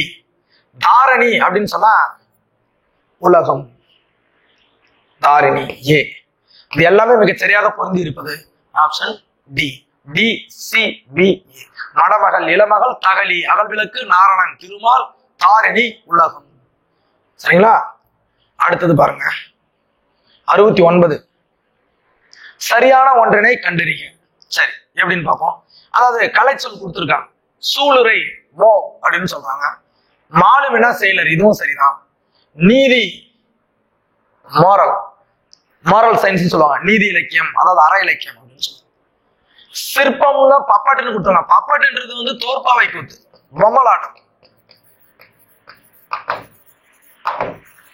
அதாவது பொம்மலாட்டம்னு சொல்லுவோம். ஆக இங்க வந்து சிற்பத்துக்கு என்ன வரணும்? ஸ்கல்ப்சர். ஸ்கல்ப்சர் ஸ்கல்ப்சர் தான் ரைட். ஸ்கல்ப்சர்னா தான் சிற்பம். அப்போ இது மட்டும் தவறு. அப்போ 1, 2, 3 அதுதான் சரியா இருக்கு. ஆப்ஷன் பில இருக்கு. சரிங்களா? இது ஞாபகம் வச்சு. பகைவரை வென்றதை பாடும் இலக்கியம். பகைவரை வென்றதை பாடும் இலக்கியம் பரணி இலக்கியம். 96 வகை சிற்றிலக்கியங்கள்ல ஒன்று பரணி. பகைவரை வென்றதை பாடும் இலக்கியம் பரணி இலக்கியம் தான். சரிங்களா? களம்பகம் 18, களம் 12, இது பகம் 8, மொத்தம் சாரி பகம் 6, 18 உறுப்புகளை கொண்டது களம்பகம். அந்தாதியை நம்ம ஏற்கனவே படிச்சிருப்போம். ஒரு பாடலின் இறுதி சீரோ இறுதி எழுத்தோ அடுத்த பாடலின் தொடக்கமாக வருது. பல்லு என்பது ஒரு வகை இலக்கியம், உழவர்களை பற்றி பாடக்கூடியது. இப்ப பரணி இலக்கியம் தான் கலிங்கத்து பரணி. இந்த கலிங்கத்து பரணி வந்து பாத்தீங்கன்னா பரணி இலக்கியத்துல முதல் நூல். பரணி வகையில பாடப்பட்ட முதல் நூல் எதுன்னு சொன்னா கலிங்கத்து பரணி. செயங்கொண்டார் எழுதியிருப்பாரு. அப்போ போரில் 1000 யானைகளை வென்ற ஒரு வீரனை பற்றி பாடுவது. போரில் 1000 யானைகளை வெற்றி கொண்ட ஒரு வீரனை பற்றி பாடுவது பரணி இலக்கியம் அப்படின்னு சொல்லலாம். சரிங்களா? 1000 யானைகள் அமரிடை வென்றவனுக்கு பாடுவது பரணி. 1000 யானைகளை, அதாவது 1000 யானையை அமரிடை வென்றவனுக்கு பாடுவது வகுப்பது பரணி அப்படின்னு சொல்லுவாங்க. அதை பார்த்துங்க. பரணி இலக்கியம். தமிழ் இசைப்பாடல்கள். தமிழ இசைப்பாடலாக ஒரு சிலதை அடையாளம் காட்டுறாங்க. அதுல முதல்ல வந்து பரிபாடல் தாங்க. பண்ணோடு பாடப்பட்ட ஒரு நூல் 8 தொகை நூல்கள் ஒன்று எதுன்னு சொன்னா பரிபாடல். அடுத்தது களம்பக நூல் 8 தொகை. இதுதாங்க அந்த வரிசைப்படுத்தப்படுகிறது. பரிபாடல், களம்பக நூல்கள், 8 தொகை. இந்த 3 நூல்களும் தான் பண்ணோடு பாடப்பட்ட தமிழ் இசைப்பாடல்கள் அப்படின்னு சொல்றாங்க. மீதி எல்லாம் வரும், பட் வந்து கலந்து இருக்கு. சரிங்களா? இதுதான் மிகச்சரியாக பொருந்துகிறது. சரிங்களா? ஆப்ஷன் ஏவுல சரியான விடை இருக்கிறது. அடுத்தது பாருங்க 72. இது ஒரு அழகான கொஸ்டின். தவறான இணையை காண்கன்னு கேட்டு. காரண பெயர்னா நாற்காலி, கரும்பலகை. கருப்பா இருக்கிறதுனால கரும்பலகை. நாற்காலினா 4 கால்கள் இருக்கு. காரணம் கருதி இடப்பட்ட பெயர் காரண பெயர். எவ்வித காரணமும் இல்லாமல் நம் முன்னோர்களால் இடப்பட்ட பெயர் இடுகுறி பெயர். இப்ப இடுகுறி பெயர்கள்லாம் மா கருவேலங்காடுன்னு கொடுத்துருக்காங்க. சரி, இடுகுறி சிறப்பு பெயர்கள் இதுதான் முக்கியம். இடுகுறி பெயர்னா இப்ப மரம் இடுகுறி பெயரு, காடு இடுகுறி பெயரு, மண்ணு இடுகுறி பெயர். ஏன்னா காரணமே கிடையாது, இதுக்கு ரீசனே சொல்ல முடியாது. நீங்க இதுக்கு இதான் பெயர், அவ்வளவுதான். இதுல மரத்துல ஒரு மரம் மாமரம், காடுல எந்த காடு? வேளங்காடு. சிறப்பு சிறப்பு சிறப்பு பெயர். காரண சிறப்பு பெயர். காரண சிறப்பு பெயர். இப்ப காரண சிறப்பு பெயர் காரணம் பறவை, பறக்கிறதுனால பறவைன்னு சொல்லும், அணியறதுனால அணின்னு சொல்லும். சரிங்களா? இப்ப இதுல சிறப்புன்னு வரும்போது வளைந்து இருப்பதால் வளையல். மரங்கொத்தி, பறவையில ஒரு இனம் மரங்கொத்தி. ரைட். இடுகுறி பொது பெயர் கேக்குறாங்க. தென்னை வருமா? வராது. ஏன்னா மரத்துல மரம்னு வந்தாதான் அது இடுகுறி. அதுல ஒரு வகையை கொடுத்துருக்காங்க. அப்போ வேளங்காடு. இது ரெண்டுமே தப்பு. இடுகுறி பெயர் இப்படி வரக்கூடாது. மரம் காடுன்னு வந்துருக்கும் அந்த இடத்துல. அப்போ கொடுக்கப்பட்டதுல தவறானது எதுன்னு சொன்னா இடுகுறி பொது பெயர், அந்த டி என்ற ஆப்ஷன். அண்ணா நூற்றாண்டு நூலகத்துல எத்தனை தளங்கள் இருக்கிறது அப்படின்னு கேக்குறாங்க. 8 தளங்கள் இருக்கிறது. மொத்தம் எத்தனை தளங்களா? 8 தளங்கள். அதாவது முதல் தளம் அப்படின்னு பாத்தீங்கன்னா இந்த குழந்தைகளுக்கும் பிரெய்லி நூல்கள் இருக்கும். 2ஆம் தளம் வந்து பாத்தீங்கன்னா இந்த இதழ்கள், தமிழ் நூல்கள் இதெல்லாம் இருக்கும். 8ஆம் தளம் வந்து அலுவலக பிரிவு. சரிங்களா? இப்படி 8 தளங்களுக்கும் ஒரு பிரிவுகள் இருக்கிறது.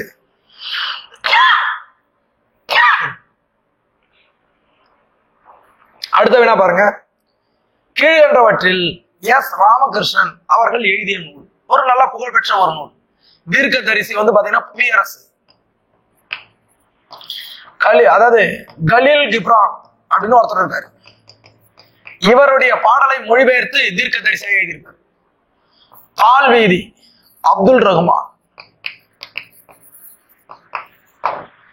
பூங்கொடி வீரகாவியம் முடியரசன். கால் முளைத்த கதைகள் தான் ராமகிருஷ்ணன். எஸ் ராமகிருஷ்ணன் அவர்கள் எழுதிய ஒரு நூல் கால் முளைத்த கதைகள்.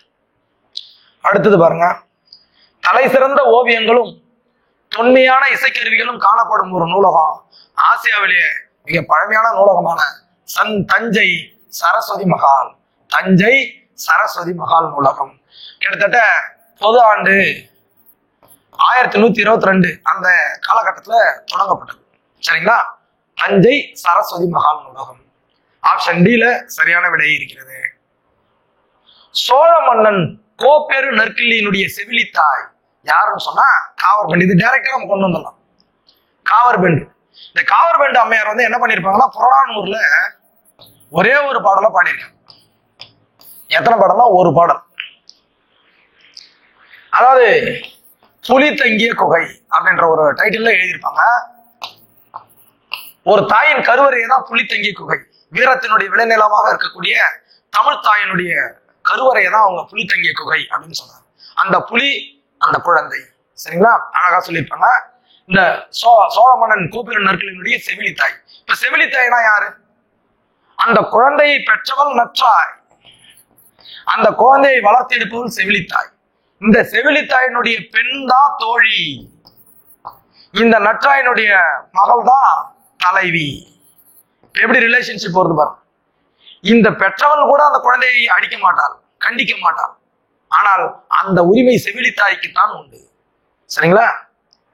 இலக்கியங்கள் சொல்லக்கூடிய விஷயங்கள் அதுதான். பாஞ்சை வளம் என்ற பாஞ்சாலங்குறிச்சி, பாஞ்சை வளம்னாலே பாஞ்சாலங்குறிச்சி, பாஞ்சாலங்குறிச்சினாலே கட்டபொம்மன். பாஞ்சாலங்குறிச்சி என்ற கதை பாடலின் நாயகன் யாருன்னு சொன்னா கட்டபொம்மன். கட்டபொம்மன் அவருடைய பாடதான் அங்க அழகா கொடுத்துருப்பாங்க. நாயை பார்த்து சீரிய முயல் எங்க நடந்துச்சுன்னா பாஞ்சாலங்குறிச்சி மண்ணில் தான் இது சாத்தியம். ஏன்னா வீரம் விளைந்த பாஞ்சாலங்குறிச்சின்னு சொல்லுவாங்க. உலகு கிளர்ந்தன்னா உருகெழு வங்கம். இங்க பாருங்க, வங்கம்னா கப்பல். அழகாக அசைந்து அசைந்து செல்லுகின்ற அந்த கப்பலினுடைய அழகை பாடுகின்ற ஒரு பாட்டு. உலகு கிளர்ந்தன்ன உருகெழு வங்கம் என்று கூறும் நூல் எந்த நூல்னு பாத்தீங்கன்னா உலகு கிளர்ந்தன்ன ஒரு அகநானூறு. சரிங்களா? அந்த அகநானூற்று பாடலை பத்தி நம்ம நிறைய பார்த்திருக்கோம். அதை பார்த்துங்க. உலகு கிளர்ந்தன்ன உருகெழு வங்கம், அழகாக அசைந்தாடக்கூடிய அதை சொல்லியிருப்பாங்க. இந்த பாடல் வந்து எந்த பாடலை யார் எழுதியிருப்பாங்கன்னா மருதன் இளநாகனார் எழுதியிருப்பார். மருதன் இளநாகனார் மருதத்திணை பாடுதல் வல்லவர். அதனாலதான் மருதத்திணைன்னு கொடுத்துருக்காங்க. அதே சமயத்துல மருதத்திணையில் உள்ள 35 பாடல்களையும் பாடியவர் இவர் தான். மருதத்திணையில் உள்ள 35 பாடல்களை பாடியவர் மருதன் இளநாகனார். இவர் எழுதிய பாடல் வரிதான் இது. உலகு கிளர்ந்தன்னா உருகெழு வங்கம். சரி, கண்ணகி புரட்சி காப்பியம் இதெல்லாம் நம்ம ஏற்கனவே படிச்சிருப்போம். அழகின் சிரிப்பு, இருண்ட வீடு, குடும்ப விளக்கு, பாண்டியன் பரிசு, தமிழச்சியின் கத்தி, தமிழ் இயக்கம், சஞ்சீவி பர்வதத்தின் அதாவது சஞ்சீவி பர்வதத்தின் சாரல், கண்ணகி புரட்சி காப்பியம், பிசிராந்தியார் போன்ற நூல்களை எழுதியவர் பாவேந்தர் பாரதிதாசன். சரிங்களா? ஞாபகம் வச்சுங்க. கண்ணகி புரட்சி காப்பியம், புரட்சி கவிஞர் பாவேந்தர். சரிங்களா? பஞ்சாப் மாநில அறுவடை திருநாளின் பெயர். பஞ்சாப் மாநிலத்துல அறுவடை திருநாள் என்னென்ன அழைக்கிறாங்கன்னா லோரி. ஞாபகம் வச்சுங்க. குஜராத்லயும் ராஜஸ்தான்லயும் உத்தராயணம்னு சொல்லுவாங்க இந்த அறுவடை திருநாள். நம்ம சொல்றோம் இல்லையா பொங்கல், அது தமிழ்நாட்டுல பொங்கல் சொல்லுவாங்க.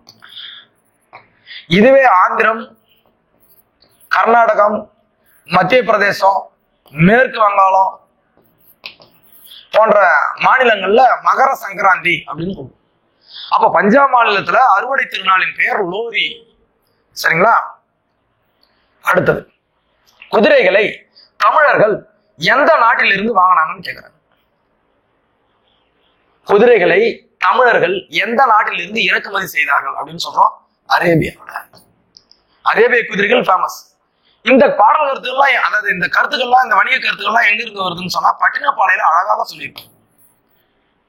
கடியலூர் உருத்திரங்கண்ணனார் எழுதிய பட்டினப்பாளையில மிக அழகாக அந்த வணிக செய்திகளை சொல்லியிருப்பாங்க. அது வந்து வணிக செய்திகள் பற்றி ஒரு பொக்கிஷம் பட்டினப்பாளை அப்படின்னு சொன்னா. சீனத்திலிருந்து பட்டு, கண்ணாடி போன்ற பொருள்கள் இறக்குமதி செய்யப்படும், முக்கியமா பட்டு. சரிங்களா? இந்த எகிப்து, கிரேக்கம் இவங்கெல்லாம் என்னன்னு சொல்லுவாங்கன்னா யவனர்கள்னு சொல்லுவாங்க. இந்த யவனர்களிடம் வணிகம் மிகச்சிறந்து இருந்தது அந்த காலத்துல. சரிங்களா? அப்போ சவுதி அரேபியா, அதாவது அரேபியா என்பது சரி, அரேபியா என்பது சரியான விடை.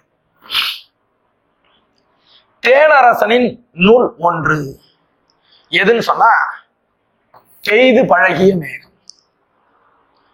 இவர் இது மட்டுமல்ல, தேனரசன் மண் வாசல், வெள்ளை ரோஜா போன்ற நூல்களை எழுதினார்.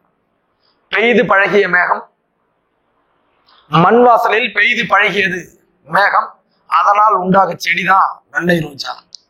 வெள்ளை ரோஜா ஞாபகம் வச்சுங்க.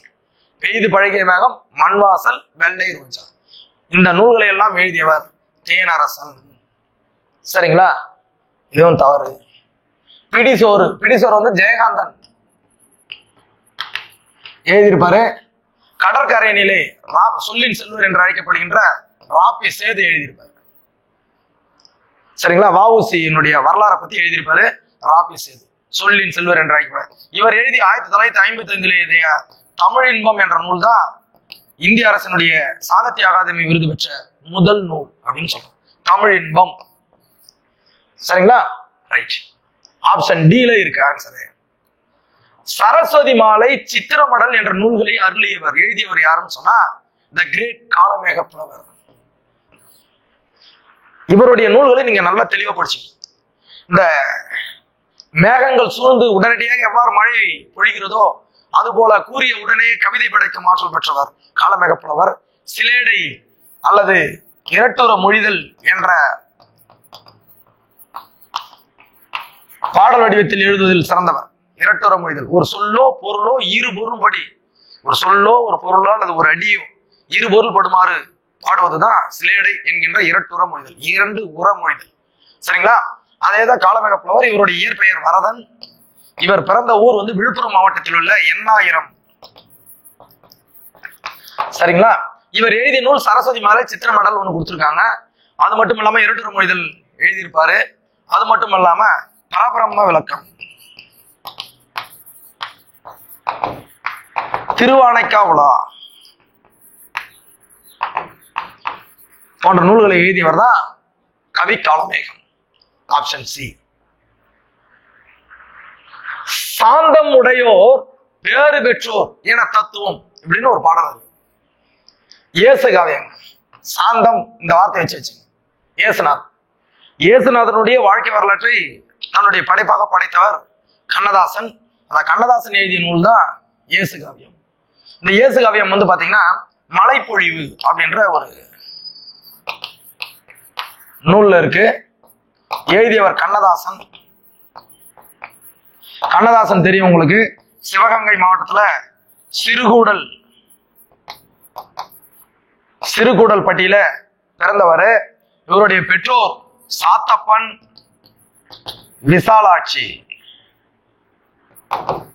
இவங்க அப்பா அம்மா அவருக்கு வச்சு பேரு முத்தையா. கலங்காதிரு மனமே என்ற பாடலின் வழியாக திரையுலகிற்கு அறிமுகமானவர். லாஸ்டா 3ஆம் பிறை படத்துல கண்ணே கலைமானே என்ற பாடலின் மூலம் இறுதி பாடலாக இருந்தது அவருக்கு. அப்படிப்பட்ட சிறந்த கவிஞர், கவியரசு என்று அழைக்கப்படுபவர். தமிழக அரசவை கவிஞராக இருந்தவர். இரண்டாவது பாத்தீங்கன்னா வணங்காமுடி, துப்பாக்கி, ஆரோக்கிய சாமி, சரிங்களா, கமகப்பிரியா போன்ற சிறப்பு பெயர்களை கொண்டவர். அதுவும் இல்லாம காரைமுத்து புலவர்.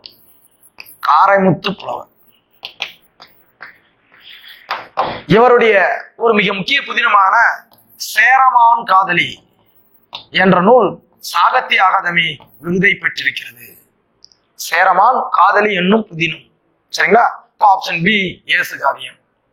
சரி. பசும்பொன் முத்துராமலிங்கர் படிப்பு பாதியில் தடைபட காரணம் என்ன அப்படின்னு, என்ன காரணம் அப்படின்னு சொன்னோம்னா பிளேக் நோய். எலியால பரவக்கூடிய இந்த பிளேக் நோய் தான் அவருடைய இந்த படிப்பு தடைபடுவதற்கான காரணம். பசும்பொன் என்ற இடத்துல அவர் பிறந்தாரு.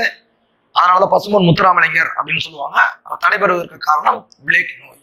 ஒரு இஸ்லாமிய தாயால் பாலூட்டி வளர்க்கப்பட்டவர்.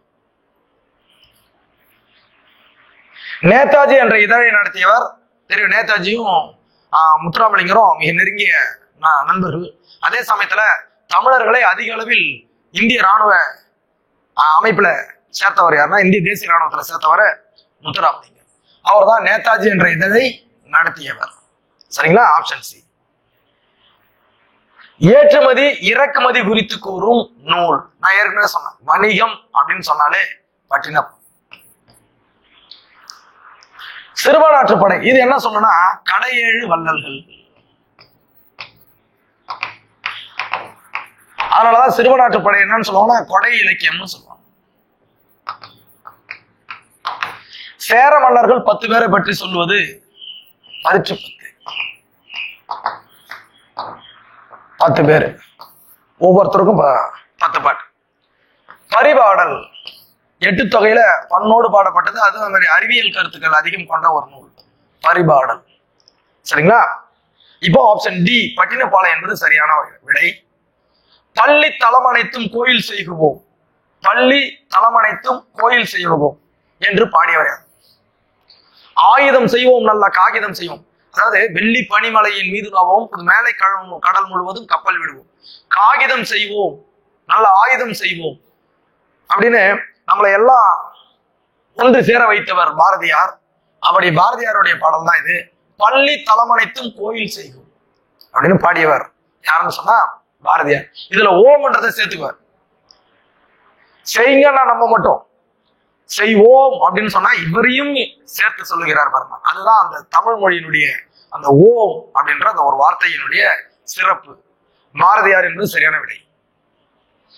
சுவர் ஓவியங்கள் காணப்படும் ஊர், சுவர் ஓவியங்கள் காணப்படும் ஊர் எதுன்னு சொன்னா சித்தன்னவாசல். எல்லாமே கலை சிற்பங்களுக்கு எடுத்துக்காட்டு தான். இருந்தாலும் சித்தன்னவாசல் பாட்டுல கூட பாத்துறோம். சொர்க்கத்தின் வாசற்படி என்ன கனவுகளோன்னு ஒரு பாட்டு வந்து, அதுல அந்த ஆண்மகன் அந்த பெண்ணை வர்ணித்து பாடியிருப்பான். சித்தன்ன வாசலின் ஓவியமே பாடியிருப்பாங்க. சித்தன்ன வாசலின் ஓவியமே.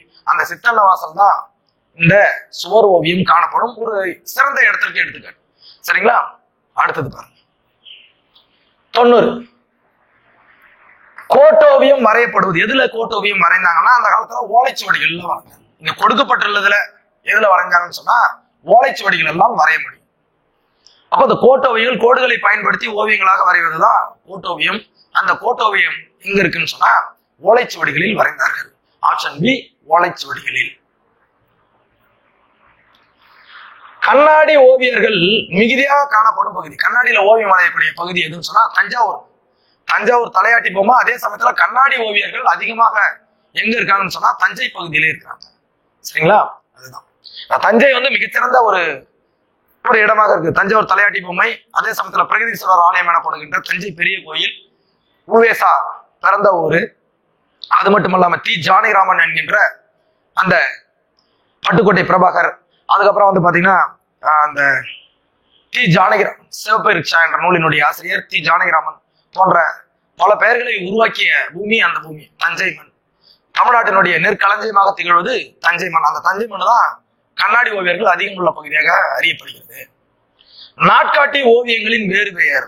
நாட்காட்டி ஓவியங்கள் இது உலக புகழ் பெற்றது. சரிங்களா? கிரிகோர் டிராயிங்ஸ் அப்படின்னு சொல்லுவாங்க. இருந்தாலும் நம்ம பார்க்கலாம், இந்த நாட்காட்டி ஓவியங்களுடைய வேறு பெயர் பசார் பெயிண்டிங் அப்படின்னு சொல்லுவாங்க. இந்த நாட்காட்டி ஓவியங்களின் தந்தை என்று நமக்கு அழைக்கப்படுவர் கொண்டையராஜ். கொண்டையராஜ் ஒவ்வொரு காலண்டிலையும் ஓவியத்தின் மூலமாகவே நாட்காட்டி அமைச்சிருப்பார். அப்படி அந்த நாட்காட்டி ஓவியங்களுடைய மற்றொரு பெயர் தான் பசார் பெயிண்டிங். ஆப்ஷன் பில இருக்கு. அடுத்தது 93 தகுதியற்ற சொற்களை தகுதியான வேறு சொற்களால் குறிப்பிடுவது என்னன்னு கேக்குறாங்க. தகுதி வழக்கு எப்படின்னு பாத்தீங்கன்னா மங்களம் ஒரு வகை. தகுதி வழக்கினுடைய வகையில் 3. மங்களம் அமங்கல சொற்களை நீக்கி மங்கள சொற்களை வாழ்த்து சொற்களை போடுது. 2வது இடக்கரடக்கல். இடக்கர டக்கல். இது வந்து பாத்தீங்கன்னா எந்த இடத்துல எதை பேசணும், எந்த இடத்துல எப்படி பேசணும், அதாவது அதாவது முகம் சுளிக்கிற சொற்களை நீக்கிவிட்டு ஒரு நல்ல சொற்களை பேசுதல். மூன்றாவது குழுவு குறி. ஒரு குழுவினருக்கு மற்றும் அறியும் வகையில் சொற்களால் குறிப்பிடுவதுதான் குழுவு குறின்னு சொல்லுவோம். இப்ப இங்க பொன்னை பரின்னு சொல்லுவாங்க, இது ஒரு குழுவிற்கு மட்டும் உரியது. சரிங்களா? மங்களம் அமங்கல சொற்களை இப்ப செத்துட்டார் அப்படின்னு சொல்றோம், செத்தார் அப்படின்னு போறோம். இப்ப துஞ்சினார், இயற்கை எய்தினார், காலம் சென்றார் அப்படின்னு சொல்றோம், அது மங்களம். அந்த மாதிரி சொல்றது. அப்ப தகுதி வழக்கு தான் இதற்கு ஆன்சர். தகுதியற்ற சொற்களை நீக்கி அதற்கு தகுதியான சொற்களை போடுவதுதான் தகுதி வழக்கு. அதனுடைய வகைகளை பார்த்தோம். சரிங்களா? 94 குழந்தை வெளியே போய்விட்டது. சரிங்களா? இதை டீசெண்டா சொல்றாங்க. இப்படி சொல்லுகின்றது என்னன்னு சொன்னா இடக்கர டக்கல். போயிட்டு சொல்ல முடியாதாங்க, எல்லோரும் எதிரிலையும் சொல்ல முடியாது குழந்தை இப்படி போயிடுச்சு அப்படின்ட்டு. அப்போ குழந்தை வெளியே போய்விட்டது என்பது ஒரு டீசென்டாக ஒரு தகுதியாக அப்படி சொல்றோம். அதுதான் வந்து இடக்கர டக்கல் அப்படின்னு சொல்லுவாங்க. இயற் சொற்கள் வரும் வகைகள் 4. அதாவது இலக்கண வகை, இலக்கிய வகைன்னு இருக்கு சொற்கள். அதாவது இயற் சொல், திரி சொல், வட சொல். சரிங்களா? இப்படி வரும். இது பெயர், வினை, இடை, உரி. பெயர், வினை, இடை, உரி. இயற் சொல், திரி சொல், திசை சொல், வட சொல். இப்படி வருவதுதான் இலக்கிய வகை சொற்கள். இது இலக்கண வகை சொற்கள். ரெண்டுமே 4 வகை தான். சரிங்களா? அப்போ இயற் சொற்கள் வரும் வகைகள் 4. இதுல இயற் சொற்கள் எப்படி பிரிஞ்சு வரும்னா பெயர் இறை சொற்கள், வினை இடை சொற்கள், இடை இயற் சொற்கள், உரி இயற் சொற்கள் அப்படின்னு இதுல வரும். பெயர் இயற், வினை இயற் சொல், இடை இயற் சொல், உரி இயற் சொல் அப்படின்னு வரும். அப்போ 4 தான் வரும். சரிங்களா? அகழ்வாரை தாங்கும் நிலம் போல தம்மை இகழ்வார் பொறுத்தல் தலை என்ற குரலில் பயன்படுது. போல, போல என்பது ஓம உருவு. அப்ப அந்த போல என்ற சொல்லு வந்ததுனால இது வந்து என்னன்னு சொல்லலாம்னா ஓமை அணி சொல்லலாம். அகழ்வாரை நிலம் தன்னை தோண்டுபவரை தாங்கிக் கொள்வது, அது போல நமக்கு இகழ்வர்களையும் பொறுத்துக் கொள்ள வேண்டும். அதாவது எப்படின்னு சொன்னா அகழ்வாரை தோண்டுபவர், அகழ்தல்னா தோண்டுதல், அதனால அகழாய்வுன்னு சொல்லும். தன்னை தோண்டுபவரை எவ்வாறு நிலம் பொறுத்துக் கொள்கிறதோ அது போல தன்னை இகழ்ந்தவரையும் நாம் பொறுத்துக் கொள்ளுதல் வேண்டும்னு திருவள்ளுவர் சொல்றார். அப்போ ஓமை அணி என்பது சரியான விடை. கீழ்கண்டவற்றுள் தாராபாரதி எழுதாத நூல் எதுன்னு கேட்க. தாராபாரதியினுடைய இயற்பெயர் ராதாகிருஷ்ணன், நம்ம ஏற்கனவே பார்த்திருப்போம். அவர் எழுதாத நூல் எதுன்னு கேட்கிறாங்க. புதிய விடையல்கள் அவர் எழுதுனதான், இது எங்கள் கிழக்கு இதுவும் எழுதுனதான், விரல் நுனி வெளிச்சங்கள் இதுவும் அவர் எழுதுனதான்.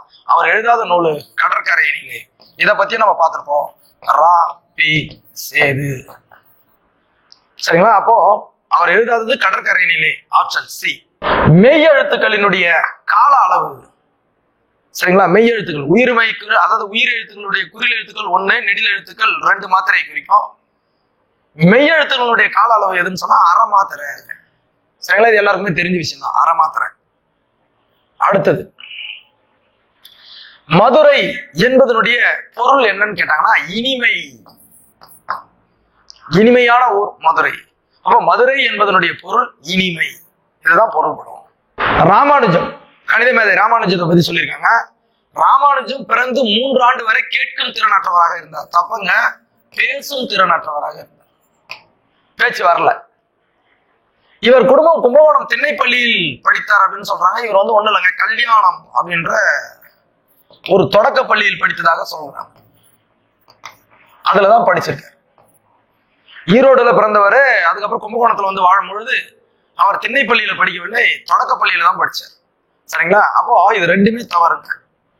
அப்போ என்ன எங்க வருது பாருங்க, 1, 2 தவறு, 1, 2 தவறு. சரிங்களா?